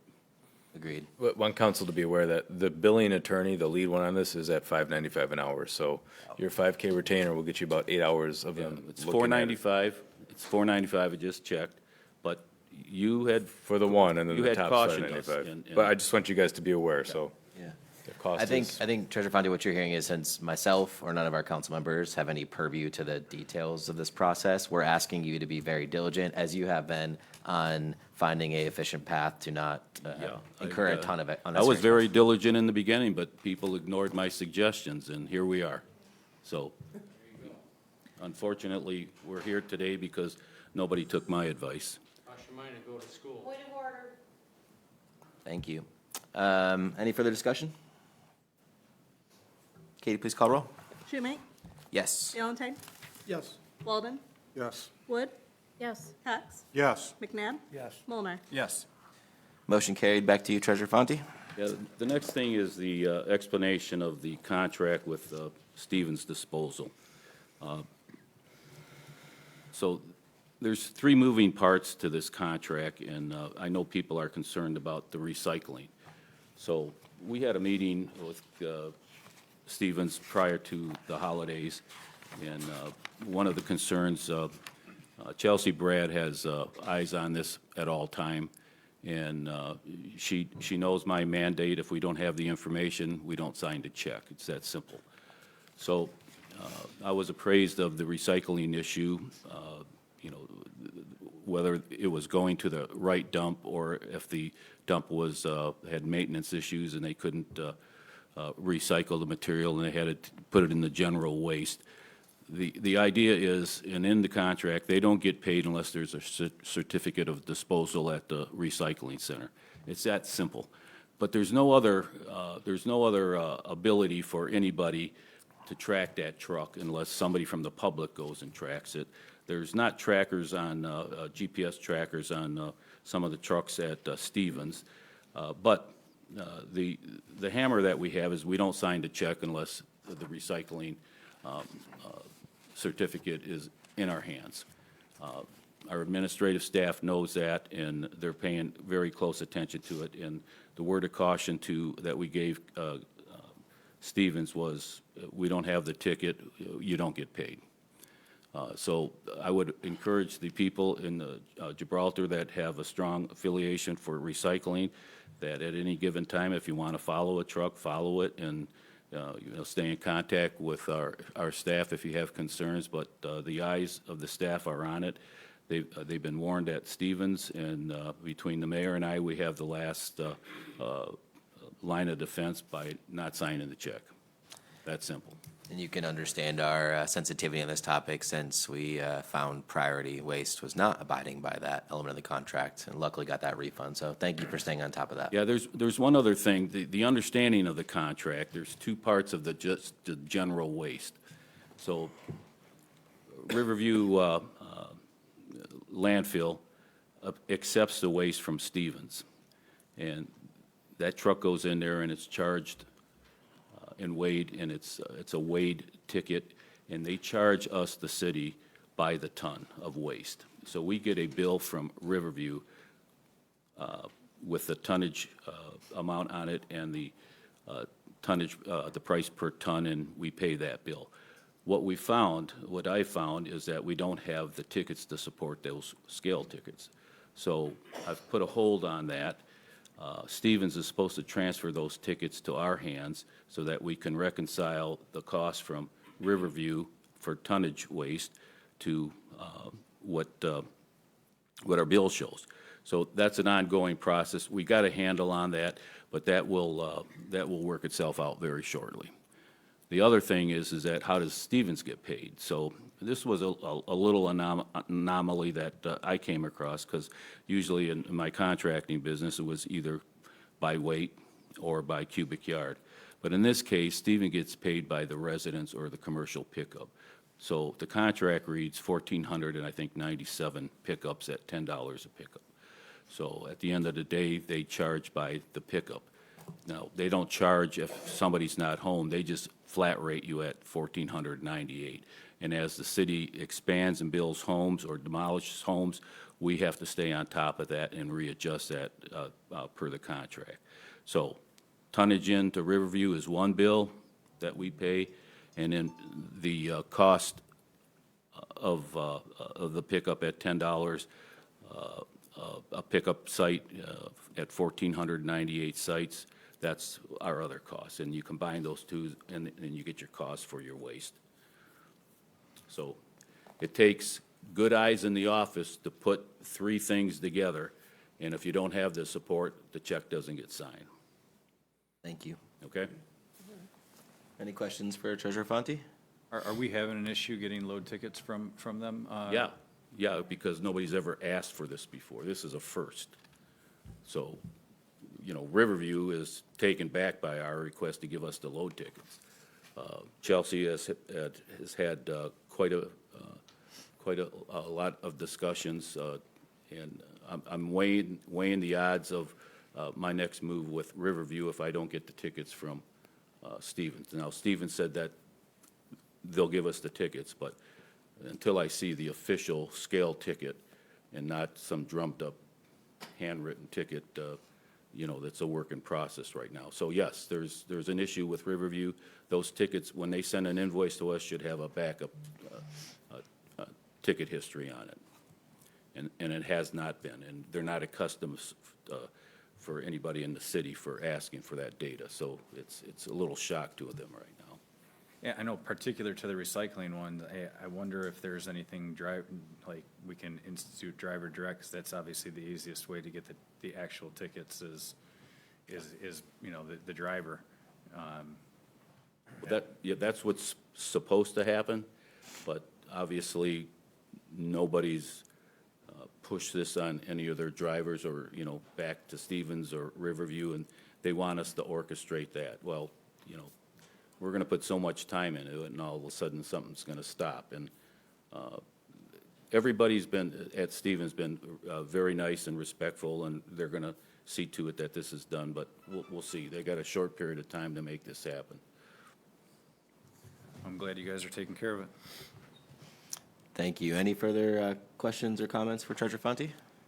Yeah, and I'd like the public to know that, I know there was a concern by the resident tonight about transparency in that. My office is always open, I'm not there, don't have an office per se, but you can call the number and we can make arrangements, and I'll talk to anybody on the things that concern the Treasury Department and the custody of your funds, so, just so that we're transparent there. Thank you. Thank you. All right, Finance Director McEwen, floor is yours. Okay, so the first item I have is second quarter budget revision. I usually do these per quarter. I do the first quarter, mid-year review, third quarter, and then a final review. So you kind of get to see the year's budget 5 times. This is the mid-year review. I listed out what items were included in it. I had to adjust a couple of accounts to match what came in. I adjusted our donations account to reflect donations that we have received and tried to make the expenses matching where we have kind of discussed possibly using those funds. And then I usually try to be kind of conservative with revenue amounts, so I usually kind of have to adjust them throughout. As requests are made of me, I try to add new expenses to give you guys a more finer, I guess you could put it, review of the different departments. For the most part, other than the general fund, most of the other funds, my adjustments were very minimal. It was mainly just interest and then adjusting another account to balance it out. I didn't know if anybody had any questions. I tried to highlight what ones had to match, revenues and expenditures, noted where items were coming out of. Increases, I kind of increased the city attorney a little bit, the treasurer's office. Items that were reflected from the treasurer's bond. Miscellaneous expense, I put quite a bit of funds into that, just to help pay for the audit, the ongoing audit, and the legal fees. And then just kind of adjusted amounts to reference things. I adjusted down the salaries in GPW and adjusted up the education schools in DPW. I guess if there's any questions, comments, concerns. I just appreciate the color coding and the notation section. It makes things quite clear to decipher, so appreciate that. Yeah, I try to make it as easy to read for somebody who isn't an accountant as possible. I'd say you're successful at that, so thank you. So, Any questions, or we could have that in discussion? She's looking for a motion to approve these mid-year budget adjustments from council. Motion to approve the mid-year budget review adjustments. Motion by Valentine, is there a second? I'll second the motion. Second by McNabb. Any discussion on the data highlighted by Amy? Well, that's very thorough and very well, well put together. thank you. I tried. Appreciate it. All right, Katie, please call roll. Valentine? Yes. Walden? Yes. Wood? Yes.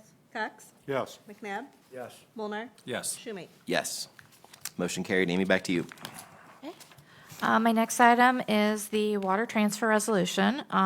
It's for the $80,000. We do this 4 times a year for each quarter. This is to help pay for our DPW salary for when they are working in the water department, because that all comes out of the general fund as well as the usage of the equipment and fuel. I do have to reconcile this at the end of the year to prove that we use that full amount, and usually that amount is adjusted down a little bit. Can I ask you a question? Yeah. The general fund is our checking account. That's where we pay all the bills? Correct. And yeah, the main things that get expensed out of this, if you look at the 101,441 account, that's our DPW labor, that's their salaries, all of that. They do work in the water account quite a bit, so I have to reconcile their hours that they work in that. They have sheets that they fill out for that. So, 80,000 seems like, we do this pretty regularly, and 80,000 seems like a lot. Are we charging too Yeah. much for water, and that's why water has so much money in it? Actually, this isn't the problem in water. One of the problems in water has been the loss. Because of the loss, we've had to charge more for water to help reconcile our costs, which hopefully we are on track to find that and we'll be in a good state. But that has been the main reason why we've had to charge so much for water, Any further? as well as the sewage costs. Mayor, That's may I say expensive. something about the water? Absolutely. So I want the public to know that when this council was engaged, as it sits before you today, one of the things that we have been working hard on is finding the water loss. And I particularly, my office, since it's a revenue depot that the treasurer collects money from, and as a taxpayer, and looking at my water bills and sewage bills and everything else, my concern coming in here was of the same that everybody else out there has, and just exactly the same that Councilman Valentine just say, are we paying too much for water? Are we charging too much for water? And according to Amy, she's spot on. There's a water loss here. And so as the treasurer got educated and other council people got educated on the system and how it worked and the meter pits, and also listening to past DPW foreman Bob Tomasic and Bill Kane approach various councils in the past and tell council that I'm experiencing water loss. We think it's the Brownstown meter at the pit number GR2, which is just on the corner of Woodruff and Jefferson that feeds one part of the city. Those are electronic meters in there, and both of those foremen have complained in the past about water loss and meters not working properly, whereas the DWSD and GLEWA has gone out there in the past and assured these guys that everything's working just fine. So about 3 months ago, the treasurer wrote a letter to the department head at WAMR, which is the wholesale water meter division of GLEWA, and complained that something's wrong here. We're signed up on this data receiving computer, and the Brownstown meter has been flatlined for, I'm going to guess, since 2016. Mike and I, Councilman Cox and other council people have been working hard at trying to understand the system, to the point that we went to GLEWA and asked recommendations for experts in the field of finding water loss. And we engaged Benesh, Councilman Benesh. They're going to do an audio sounding of our water system and all that. But in the meantime, I was assured through my correspondence and relationship with the people down at GLEWA that they were going to put boots on the ground and update that meter pit, which they did partially today, and over the holidays they did some new meters. And then all of a sudden, guess what we get? We get water flow that's being metered and collected for Brownstown. And there's a water tank, above ground water tank at Shuva that stores water that, it's like your toilet tank that when it gets to a certain level, it demands water, and when the plant takes water out of it, it's got to fill up. And now we're getting all these erratic measurements that we should have had since probably 2016 and beyond. We've got to collect that data. Mike's preparing, and he's starting to speak with GLEWA about, hey, we got a problem here, Houston, and what are we going to do about it? So it might involve attorneys on that end to figure out how we're going to collect and or what our advantages to recoup some of this money. It's a big problem, a huge problem.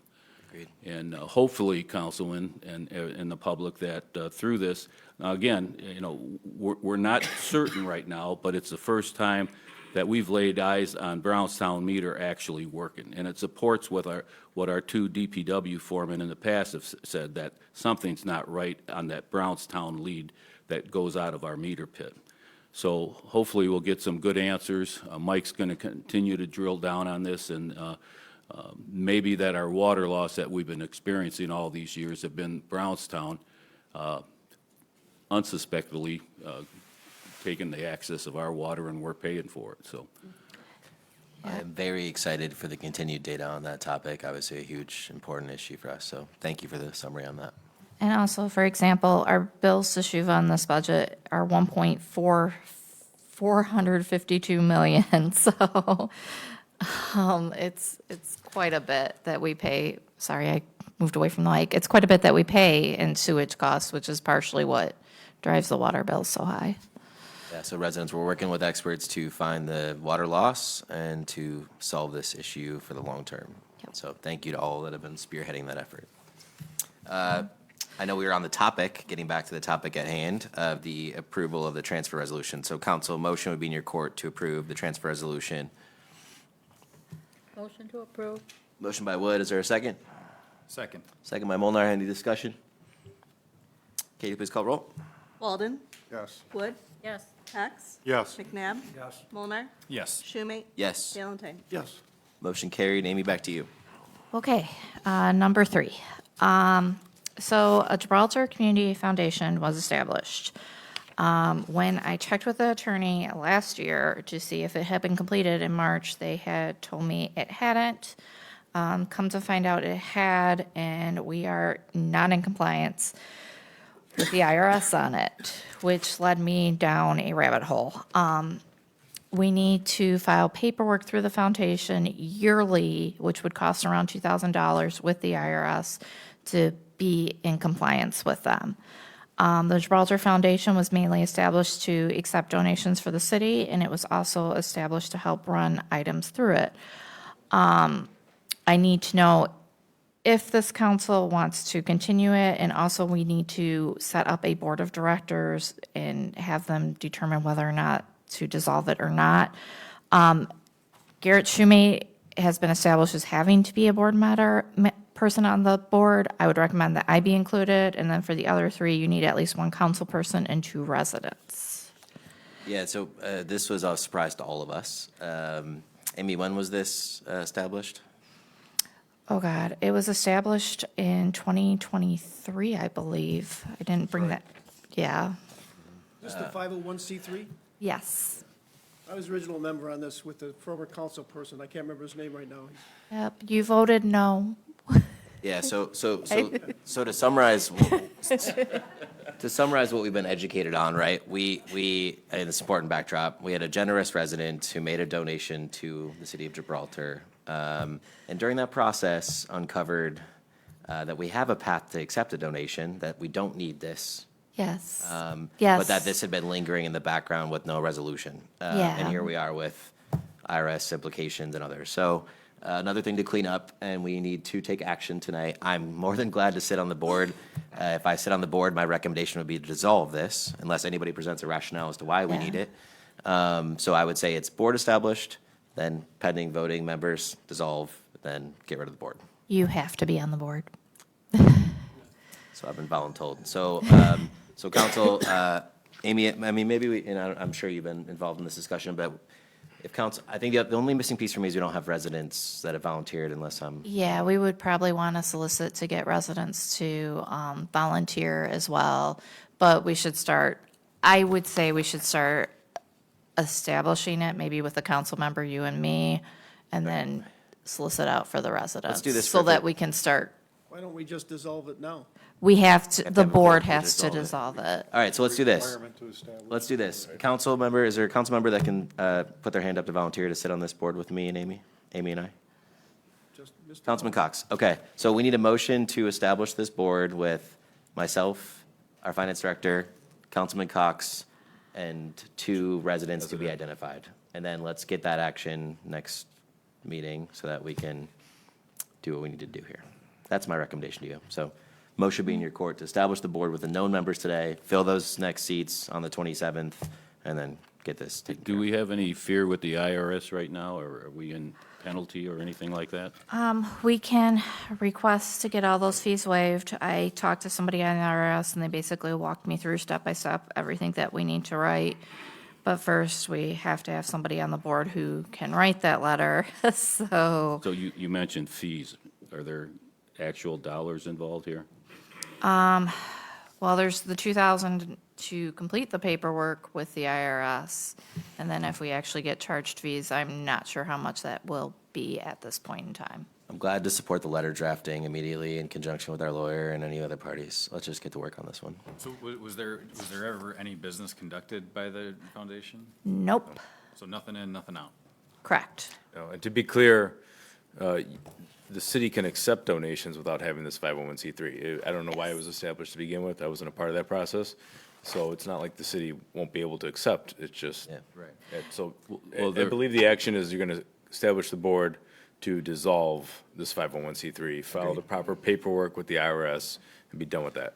Yes. But there was a fee from the other attorney firm to create this. Well, that was something we were concerned about, was there was attorney fees to establish it, plus the penalties that we might be facing. So we need to get to work immediately to unwind this. And so I would ask council to get a motion together. Let's get to work, and we'll get you updated on the 27th with the final board members. We'll get the letter drafted to explain our situation and hopefully recoup some of the penalties that we are now subject to. So I want to ask our attorney this. Why would an attorney firm suggest that we needed this if you're confident we don't need it? I don't know. I don't know what they were thinking or what the conversations were, so I don't want to assume anything. They could have been told to do it. I don't know. Well, some of us were at these meetings. I remember sitting out there at the meeting when the previous administration decided to start this, and I had my own opinions at the time, and I won't throw any wood on the fire. I'll just leave it as I think it should be dissolved. Yep, so let's get to work. So council motion to establish the board inclusive of the 3 identified members tonight with 2 members pending. That'll help because then we can actually start getting this letter drafted and Yeah. get moving on making us compliant. Let's get to work. Motion's in your court, council. I'll make that motion. Motion by Cox, is there a second? Second. Ladies first, maybe? I don't know who you got, Katie. All right, any further discussion? Katie, please call roll. Wood? Yes. Cox? Yes. McNabb? Mulnar? Yes. Schumate? Yes. Valentine? Yes. Walden? Yes. And can I maybe just add to that, maybe get a motion that all donations will be accepted through the treasurer's office and that the letter saying that the donation is tax deductible needs to be signed by either me or Treasurer Fonte moving forward? The finance director or Treasurer Fonte? Yeah, I don't. That way it's tracked through our office. I think, so I think, that- I think right now we're still in the in-flight phase because we just, obviously council just approved a motion to get this board Okay. assembled. So we'll get a chance to revisit this to finalize the Okay. board on 27th. Oh, And then we can add some of those. No, I operate- meant for city donations, to Oh. have all city donations come through our office and have all the letters for tax deduction be signed by either me or Treasurer Fonte so that we can make sure that we're tracking them properly. I have no issue with that. Do you require a motion for that? I don't know if we would like to have a motion, just so that we have a process in place. I think, Yeah, it Sorry. sounds like, yeah, I think Katie, it gets for when judged you say policy. donations, this is one of the things that, when I came in the office, was to identify donation areas so that our finance people could reconcile that. Yep. So when you say donations, you mean all donations? Yeah. Yes. Amy, why don't you do this, I would propose, come back on the 27th, including the packet with a proposed resolution, Okay. and have council then approve it, and that way you have this memorialized on the process, so it's like a policy or resolution Yeah. versus an ad hoc motion today. Okay, because I just think it would be better for us to have a procedure in place moving Agreed. forward. Agreed. Okay. Any further discussion on that? If not, Amy, back to you for the next item. Okay, my final item is to approve me to attend the Basic Institute with the Michigan Municipal Treasurers Association. This is my 3rd year attending. The cost of the program is $5.99. The hotel costs are approximately $5.04 taxes. I usually have 1 meal during it, and there is mileage provided to me as well. I'll be out of the office for this training from April 27th to May 2nd. This is the training that will get me certified. So I wanted to get approval. Council motion is in your court. I'll make the motion. Motion by Walden. Is there a second? Second. Second by Cox. Discussion, Amy, huge fan of your continued education and training and networking, and I think it's paid dividends, so thank you. Yes, I feel like it's been quite useful, so. I 100% agree. Any further discussion? Katie, please call roll. Cox? Yes. McNabb? Yes. Mulner? Yes. Schumate? Yes. Valentine? Yes. Walden? Yes. Wood? Yes. Motion carried. Amy, back to you unless you are closed on your agenda. Okay, my only other item is I still have some policy manual signatures out there with council members, so I do need to get those back from you. So if you could please return those to either me or Mike, we greatly appreciate it. And I think that's all I have. So thank you. Thanks for all you're doing, Amy. Chief Bullard, the floor is yours. Mr. Mayor and Council, since the last meeting, the police department responded to 278 calls for service, 43 incident reports, including accident reports, 3 arrests, 11 traffic citations, 4 juvenile school resource investigations, and 4 Detective Bureau investigations. Upcoming events, I completed the annual dispatch reporting with the state of Michigan through my staff, and Sergeant Trush completed the Mitten MCOL's annual reporting. The Gibraltar Goodfellows and upcoming news concluded the holiday season donating $13,475 to families in need during the holiday season. We took in $11,890. The police department also entered into a mutual agreement with Gotch & Sons Towing on procedures between both parties, the city and Gotch & Sons, on private property tows on Wilson Street. The agreement is attached to my report. We have received 1 dispatch applicant for Midnights. They're currently in their background investigation. Fantastic. We did receive 2 police, 1 police application. The applicant was not certifiable. And we received another from a certified officer. He submitted his resume, and we're waiting for him to turn in his application. Exciting. Officer Old Danny concluded his 4-week study on the Adams Street and Wright Street. The city did receive a petition with 80 votes or signatures in reference to implementing safer neighborhood speeds on Adams, as well as stopping for the stop sign at the intersection. The all-traffic solution sign was in stealth mode and appeared non-functional when in fact it was collecting data. The results of the 4-week study are attached to your packets. A breakdown of those results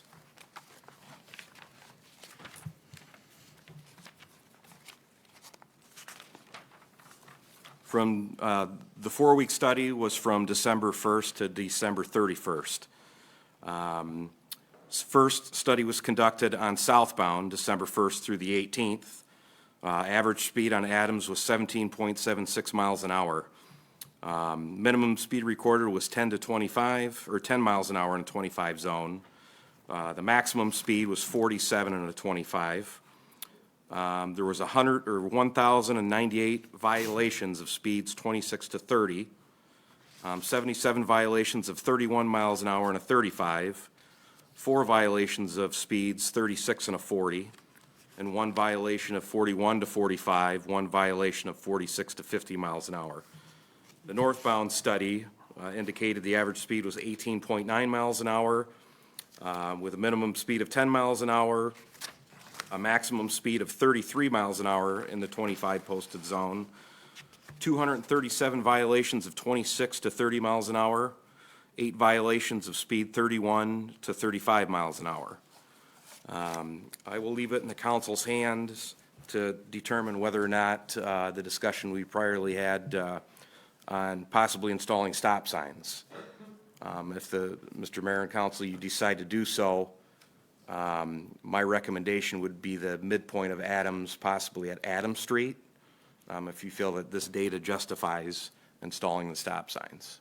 Yeah, I'll jump in. I know we discussed this at a prior council meeting. First off, sending love to the loss. Second, I love the data approach that you took, so just thank you and the department, including Officer Aldani, for taking the steps to acquire the data. To me, this is pretty straightforward. You heard the numbers and statistics. There's a speeding issue, an exceedance of 25 miles an hour, but obviously the breakdown of the data shows the brackets that entails. So you take the data, Then you take the petition of the residents in that area requesting that there's action taken related to a stop sign. And obviously, as I led with the incident, I would recommend that council considers putting a stop sign in that location that you've recommended.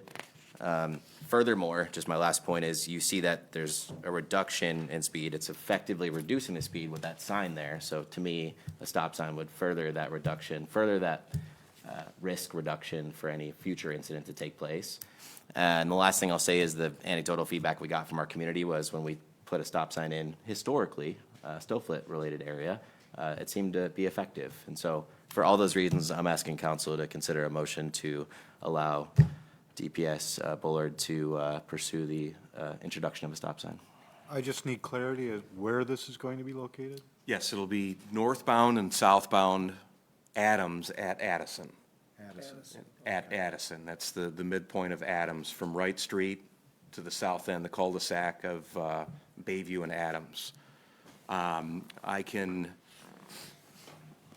I'll get together, it'd be traffic order 24-00002, and I can put that in the next council packet for final approval.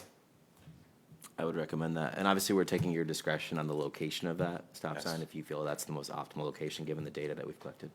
Option B is we can hold off and we can do another study possibly in the summertime, in June and July, or we can do it now. I mean, it's.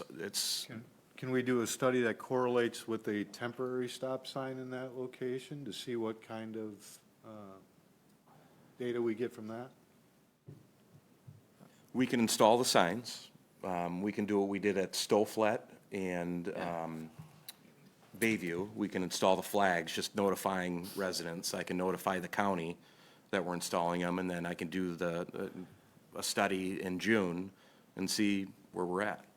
Yeah, my recommendation is to get the stop sign in there with the point, I like the point of the data capture, which will further rationalize like the effectiveness of the stop sign coupled with this data. So I think taking both actions will give us more data for sure. My comment or thought is that we know most of the people that are commuting in town are going to be residents, and if there's the issue with residents speeding on that Adams, by adding the stop sign there, which I have no issue with, I'm supportive of that. I think we're going to find ourselves next year wanting to put one on Bayview because those residents are probably going to switch their tendencies to Bayview in lieu of where there's an added slowdown for them now. So something we should probably be cognizant of. I think it's a good point, and what I would recommend is your department uses our traffic control sign to capture data on that location proactively. You know, I think this is the reality where we have now a good scenario where we have a collective data set to inform a decision. So I agree with that. It's a great flag. May I just make a comment as well? You know, I live on Adams. I kind of took this one a little personal when it came out. 47 miles an hour down one of these residential streets is an absurd speed. It is a lethal speed. And at the bottom here, it even says it doesn't take into consideration emergency responders. Even an emergency responder shouldn't be doing 47 miles an hour in a 25-mile zone. So it's just kind of a PSA to the residents that are going down that road. There's a lot of kids, there's a lot of dogs, and you're not going to stop at 47 miles an hour. So just keep that in mind when you're going down the road. Incredibly well said. Council, we'll be looking for a motion, if you so choose, for that stop sign introduction. Motion to place temporary stop signs at Adams and Addison and Bayview and Addison. Second. Any further discussion on this topic? Katie, please call roll. I'm sorry, that was Adams and Addison and Bayview and Addison? Okay. And then do another study. And the traffic control data would be captured in the Yeah. context of those locations? Yeah. Great. All right. McNabb? Yes. Molnar, Yes. Schumate? Yes. Valentine? Yes. Walden? Yes. Wood? Yes. Cox? Yes. Motion carried.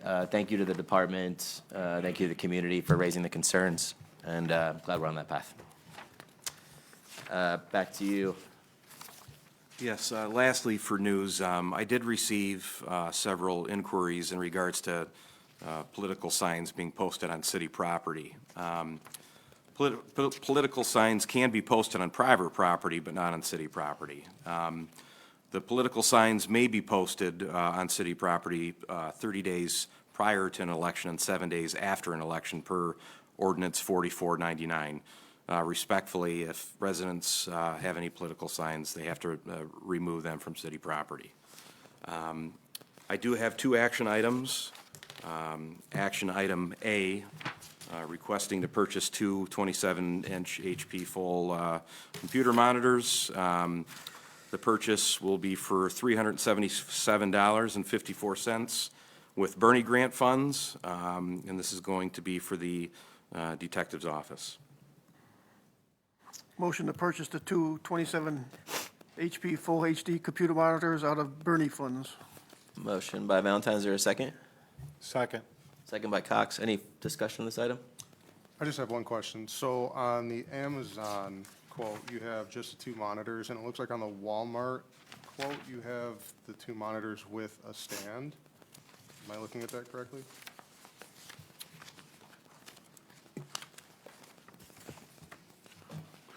Yes, this was prepared by my detective, so maybe that was a typo. I'm only asking because is the stand? He's needed? not requiring the It's not stand. needed? Okay. No. So what would that bring the cost down on the Walmart quote?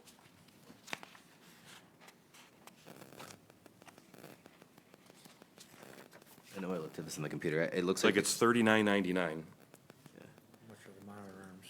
$40. Okay. So it would result in a higher cost for the Walmart purchase than the recommended Amazon? I couldn't read it, so I'm glad someone could. Yep. That's for the monitor arms? Yeah. Any further discussion? Katie, please call roll. Mulnar. Yes. Schumate. Yes. Valentine. Yes. Walden. Yes. Wood. Yes. Cox. Yes. McNabb. Yes. Motion carried. Back to you. Action item B, requesting approval to purchase the Axon Taser Evidence.com licensing totaling $3,214.80 with police forfeiture account 101.006. We recently bought 10 new Taser 7s, and it was discovered that we have to purchase a 5-year license to utilize the weapons and software.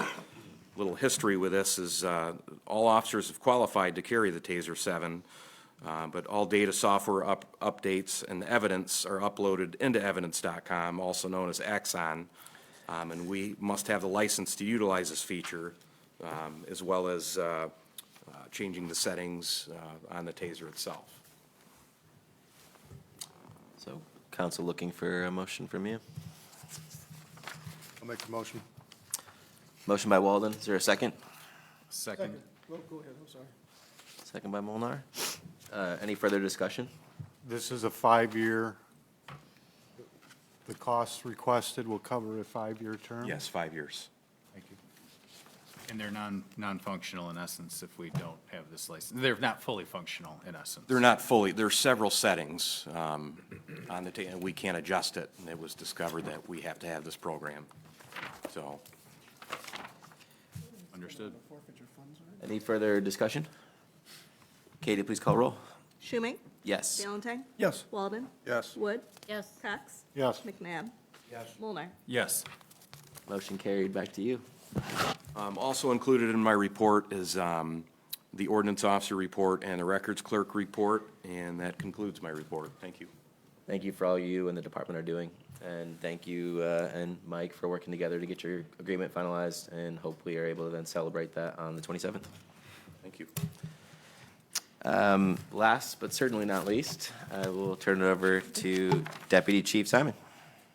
Good evening, Mayor and Council. Fire department activity from December 12th until January 9th is as follows. We had 46 total calls. 45 of those were rescues. 1 was a fire. It was a MVA.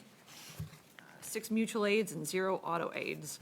A few of those mutual aids were while the personnel were on that fire call. Chief Kane would like to express his thanks to everyone on the department for their continued support, everything you guys are doing, you guys and gals. Excellent work in continuing to serve the residents of Gibraltar in their time of need. He looks forward to what 2025 is going to bring us. We ended last year with 578 total calls for service and started off the new year with 16 from January 1st. Special note of congratulations to Bill Wilkins, Ellen Zooks, and Caden Eshelman. They completed their EMS training. Great job. Thank you for your dedication in serving, all the time it took, all the studying and everything to get your licenses and that. We are happy to have you on the department. Absolutely. Last but not least, we've been asked to put on another EMT class in the city of Gibraltar. Along with surrounding communities, we'll be having 10 to 12 possible EMT students for this class. We've had a very successful class in years past, and it looks like Chief Kane says EMTs are in need everywhere, just like police and firefighters, so when we get a chance to hold a class, we jump at the opportunity. We look forward to it this year. Any questions for me? No, thank you, Deputy Chief Simon. Any questions for Deputy Chief Simon? That concludes my report. Awesome, thank you so much. With that being said, we do not have any unfinished business, no new business, and no table and referred items, so we would love to open up the floor back to our members of public. If you have any comment, please approach that podium, make sure that light's still green, and state that name and address, please. Tina Kuzma, 30495 Bayview. Just a couple of little things to notice, and with all utmost respect for you. My only concern was when you said that the engagement letter wasn't going to cost us anything. I thought that was kind of odd, because typically with attorneys, they do. I'm glad it was clarified. Is there no way that our own attorneys, that this does need to be put to bed and it does need to be investigated? My concern is, and I kind of assumed, and I'm glad it was clarified too, that they're hourly, I work with attorneys on a daily basis there, and no offense, their fees are a little exorbitant. So concern there, and if that's not an option at all for our attorneys to Well, it look was- that over. It was brought early on that Attorney Bologna was pushing himself away from this. Be- Yes. Yeah. And, I get that too. I'll clarify, and Yeah. this is not just because you brought it up. So the concern is, depending if anything does result from this, there could be legal consequences that will stem from it. Right. And if I'm a part of the process, now I'm a witness to the process, Yeah. and therefore I can't That's what I'm represent the saying. I city. kind of figured So convoluting. to protect Yeah. the conflict or potential conflict there, that's why it was recommended that they seek a third-party attorney, so they will just serve that function only. Hopefully, there is no fallout from the investigation, and I don't have to do anything to, save the city money. But in the scenario that there is, that was the reason why that was recommended originally, Yeah, so. that makes sense Thanks for too. the clarification. And then in regards to contract, so there's this elephant in the room of the EMT training, and I was at the meeting. You did make it, I sat behind you. You made a very strong point that it was necessary, while I made it a point, probably not, being that if he's upper division. So with your contract coming up, and we don't have this definitive line right now, are we requiring the EMT training? Are we not? Because I think in all fairness to you, considering everything that just transpired with Chief Tangway, I wouldn't take that contract without knowing for sure where, what, how, when, why. Would you? I'm an EMT. So you have the training? Yes, right now, I'm actually renewing my EMT license. It's 36 hours of continuing education. I have to do that every three years, so I've So, been and if, going EMT forward, for are we 18 gonna years clarify and on 7 our months, charter? so. What our requirements are going forward? Because on now, one hand, you said that we need it, and on the other hand, you're saying we don't. So I think we need to nail that down going forward, so that we never leave that gap open for anyone to be able to use that as reasoning. I mean, there was many reasonings that were alluded to, but that was one of them, and I wouldn't want anybody to be in that position again. Thank From you. this city. I appreciate that. Mr. Mayor, Any further may I public? just respond to that real quick? Yeah, he'd like to respond to that if you don't mind. So the question that I was responding to was about the fire qualifications. It wasn't the EMT stuff. When we talked about the EMT stuff, it was in the chief's contract that he was supposed to be an EMT, but that wasn't the question at hand tonight. It was about being qualified as a public safety director and the fire qualifications. Okay, well, it was kind of, one other thing, sorry.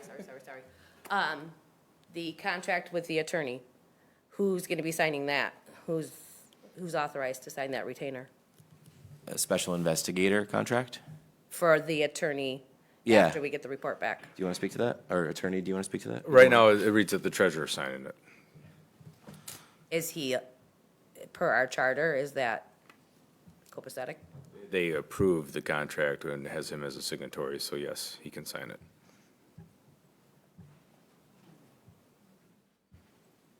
And that aligns with the charter, we can make motions for people to sign?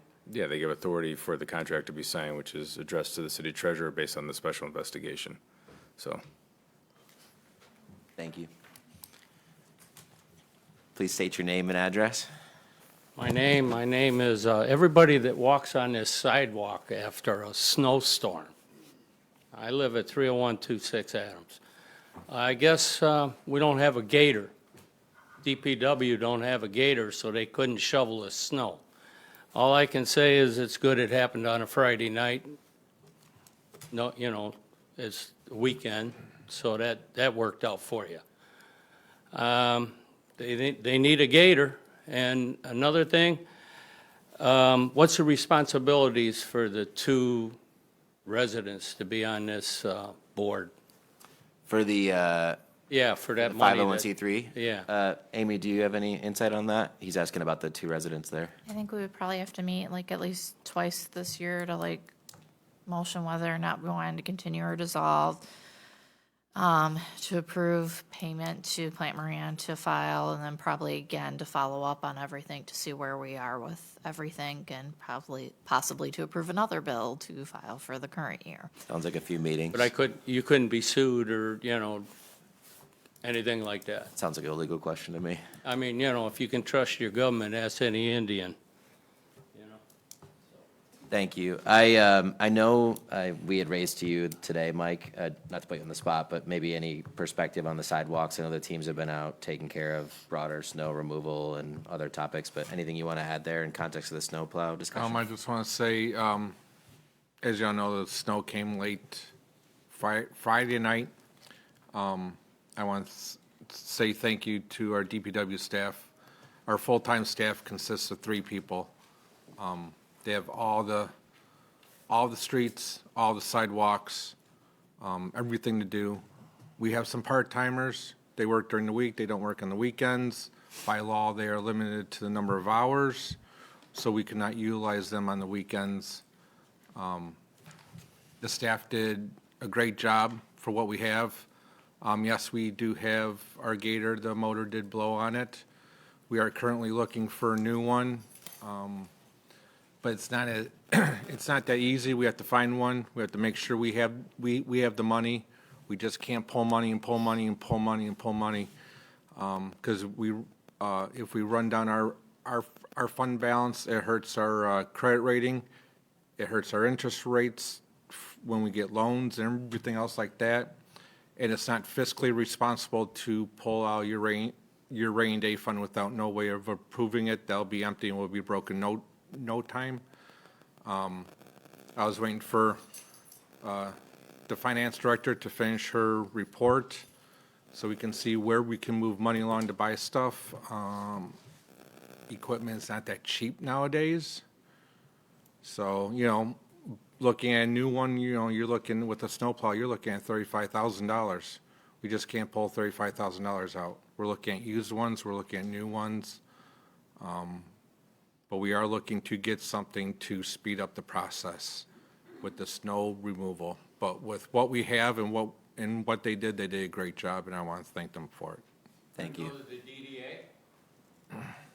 He's raising the DDA. All the sidewalks you guys plow are in the DDA. Then anything that's, you're talking about using finances from the DDA? Right. Yeah. Then it could only be used in DDA. We can't use it outside the DDA. Well, this is all the sidewalks you own. Well, can you get back to the mic if you're going to keep talking? Thank you. All the sidewalks you own that has to be plowed are in the DDA. I don't know where you guys, there's supposed to be $900,000 floating around here somewhere that you're paying interest on. Okay, I gotta say something. I'm sorry to cut you off, but I hate when people keep saying this. That is bond money, and it can only be used for what we advertise the bond for. And Woody, as a member of our DDA, I would encourage you to raise this discussion with your fellow DDA I'm peers. just saying, you guys keep crying, and yeah, don't worry, I'll mention it. I appreciate that. Thank you. Don't we have an agreement with Enterprise? Any further, I'm sorry? Don't we have an agreement with Enterprise to replace the John Deere? The enterprise, like leasing agreement? That's an avenue we are looking at. I thought we agreed that they would do that. That they will supply John Deere, so that's what I thought. I am actually looking into it. That deal was done before I had started here, so those discussions I'm Yeah, I aware of. think, Councilman, the problem with that was that it was a lease program, and by the time the lease comes up, usually that piece of equipment is, not, I don't want to say trash, but it's probably at a point to where you're not going to recover your residual value. Residual value. Right. Well said. So, Thank There's you. only an agreement with Enterprise for the police department, the fire department, not DPW, so. Yeah. I mean. Appreciate that. But in the meantime, I think in some of our department head meetings, is there ability to subcontract this work until we find what the DPW needs? I think it's a great action. There's a couple actions there for Mike, and we have the planning DDA meeting coming up, and then we have our last meeting of the month for council, so I'd recommend we discuss that at both. Thank you for your patience. Back to you. Michelle Ostendorp, 30342 Adams. I want to thank you for doing the report. The only thing I would say is that in the 80 people that signed, there was many people that were north of Wright and Grandview, that whole area. They also were wondering if there could be a stop sign either at Grandview or at Stoflet, something to slow people from going around the curve where it seems to be a problem. I know that south, there's no sidewalks. There are sidewalks in that area, but it's still, when there's snow, that kind of stuff, people don't do their sidewalks. You have people walking their dogs in the street, and they still have that kind of blind curve that goes around by Stoflet, between Granville and Stoflet. I know that people have a hard time backing out of their driveways, the whole situation. So, but thank you for at least one sign. I'm very grateful. Thank you. Any further public comment? Lenore Bolthouse, 30567 Young. I want to say this. Thank you for listening to what I said at the top of the hour, but I still understand that some of you are not speaking into your mics. Apparently, you have to get used to moving that thing closer to you or move your chair or something. There are 3 council people that I could not even hear sitting in this room. If I was at home, I would not have heard you. Thank you for at least recognizing it, and please be cognitive of it going forward. Second, at the top of this hour, I asked you regarding public comment. You told me it was a point where council members would gather information and things like that. I noticed, and I am really appreciative that people were able to come up here just now, ask a question, and get an answer. Absolutely. But at the top of the hour, you kind of gave me the impression that that wasn't something that was done. So please explain to me, because you're doing it and you have done it, do residents get an answer or not? Whenever we have information we can provide, absolutely. So like some of these topics, we had readily available answers or perspectives, and we would love to provide those. Where we don't have the information, or where it's a topic like I led with at the opening of the meeting, where we can't comment on it, is where we welcome your comments. I take rigorous notes on each comment, address, name, topic, and to the extent we can, we follow up, or we use it to inform our learnings and where we go from there. Okay, because what I've taken away from tonight is that, number one, if I have a problem, I'm going to Mr. Blackburn. Yes. He's going to be the first person I go to. And if I don't like his answer, I'm going to you, I'm going to you, I'm going to you, or whoever it is. But that's what I'm going to do from now on, and I'm going to get an answer. I love it. Thank you. Thank you.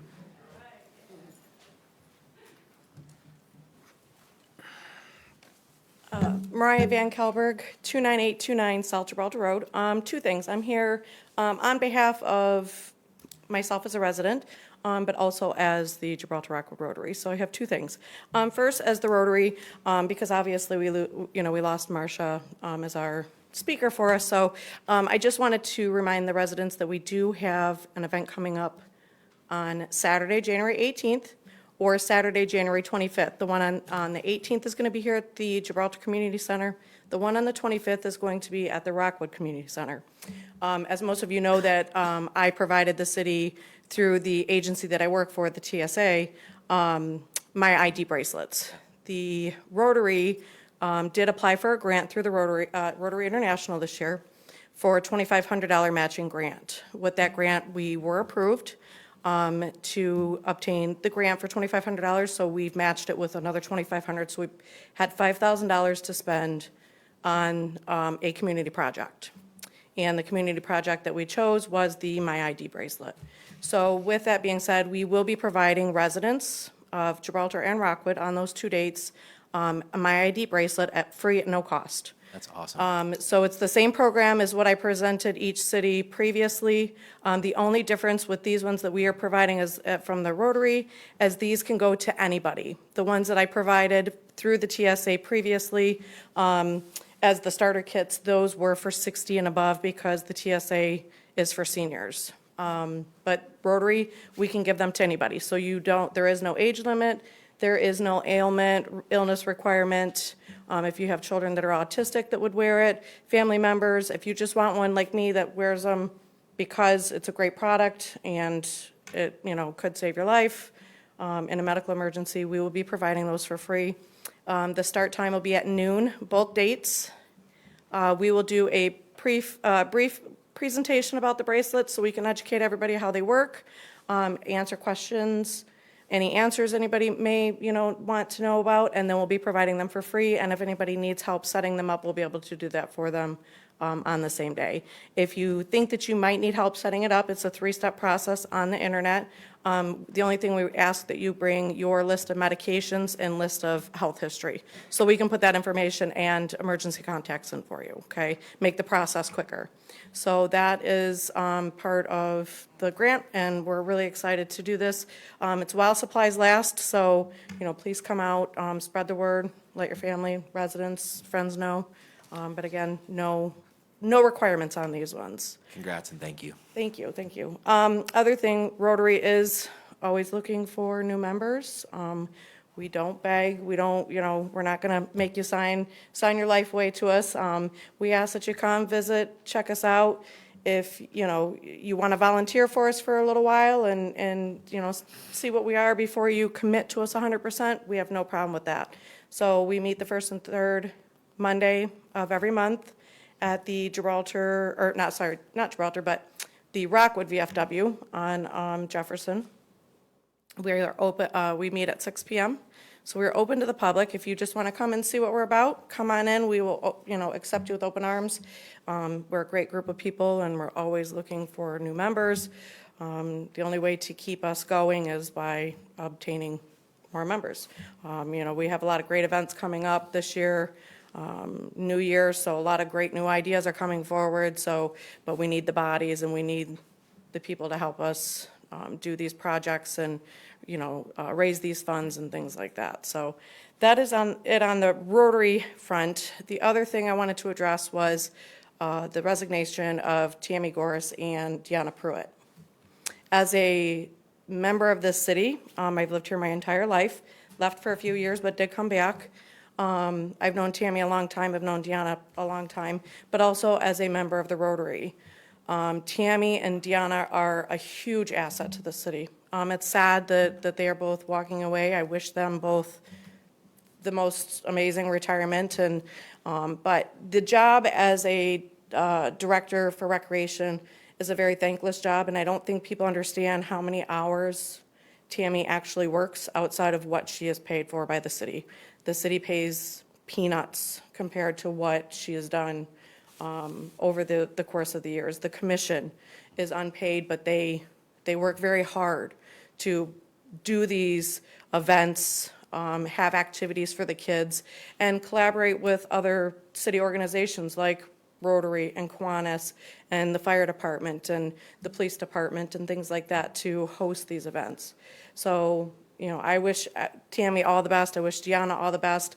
I hope that whoever comes into this position understands what it takes, that it's not just 20 hours a week.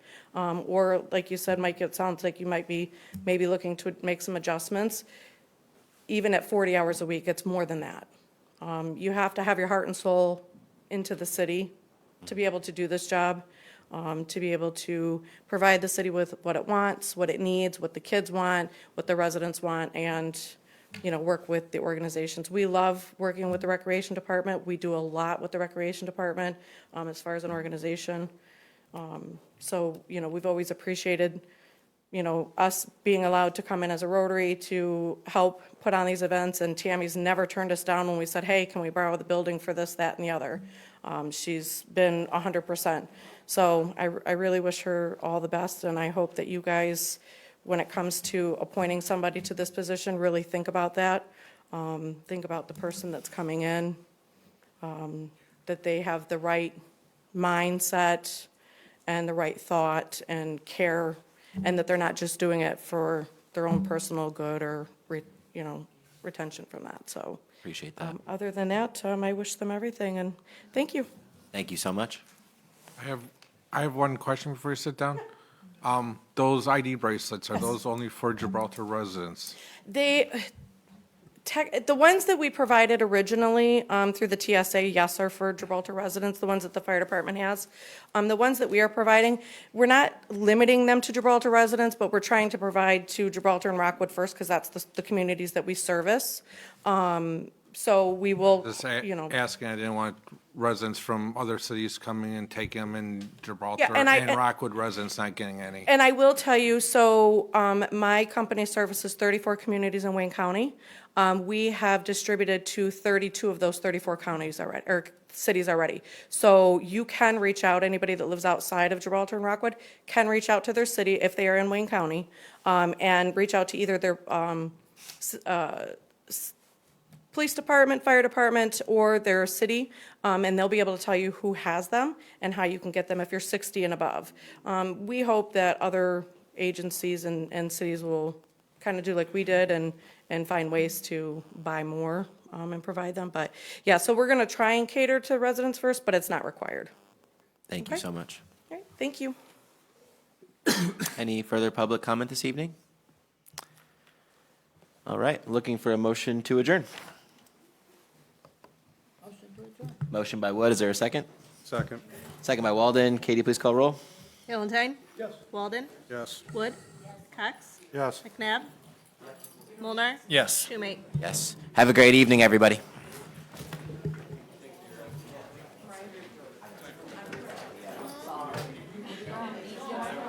I ate before. I learned my lesson. I don't like eating at 9:30 at night. You want to be back in here? Yeah, that'd be fine. How you doing? Good. Of course. Well, yeah, I know, but if he would have turned that money back in and we would have. Yeah, if we would have taken the bottom of the I box. walked for it last night. I see what you're saying. If we would have taken it for last, like we should.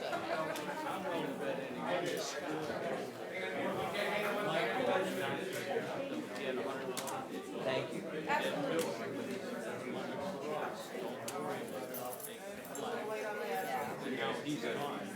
No, I'm trying. Me?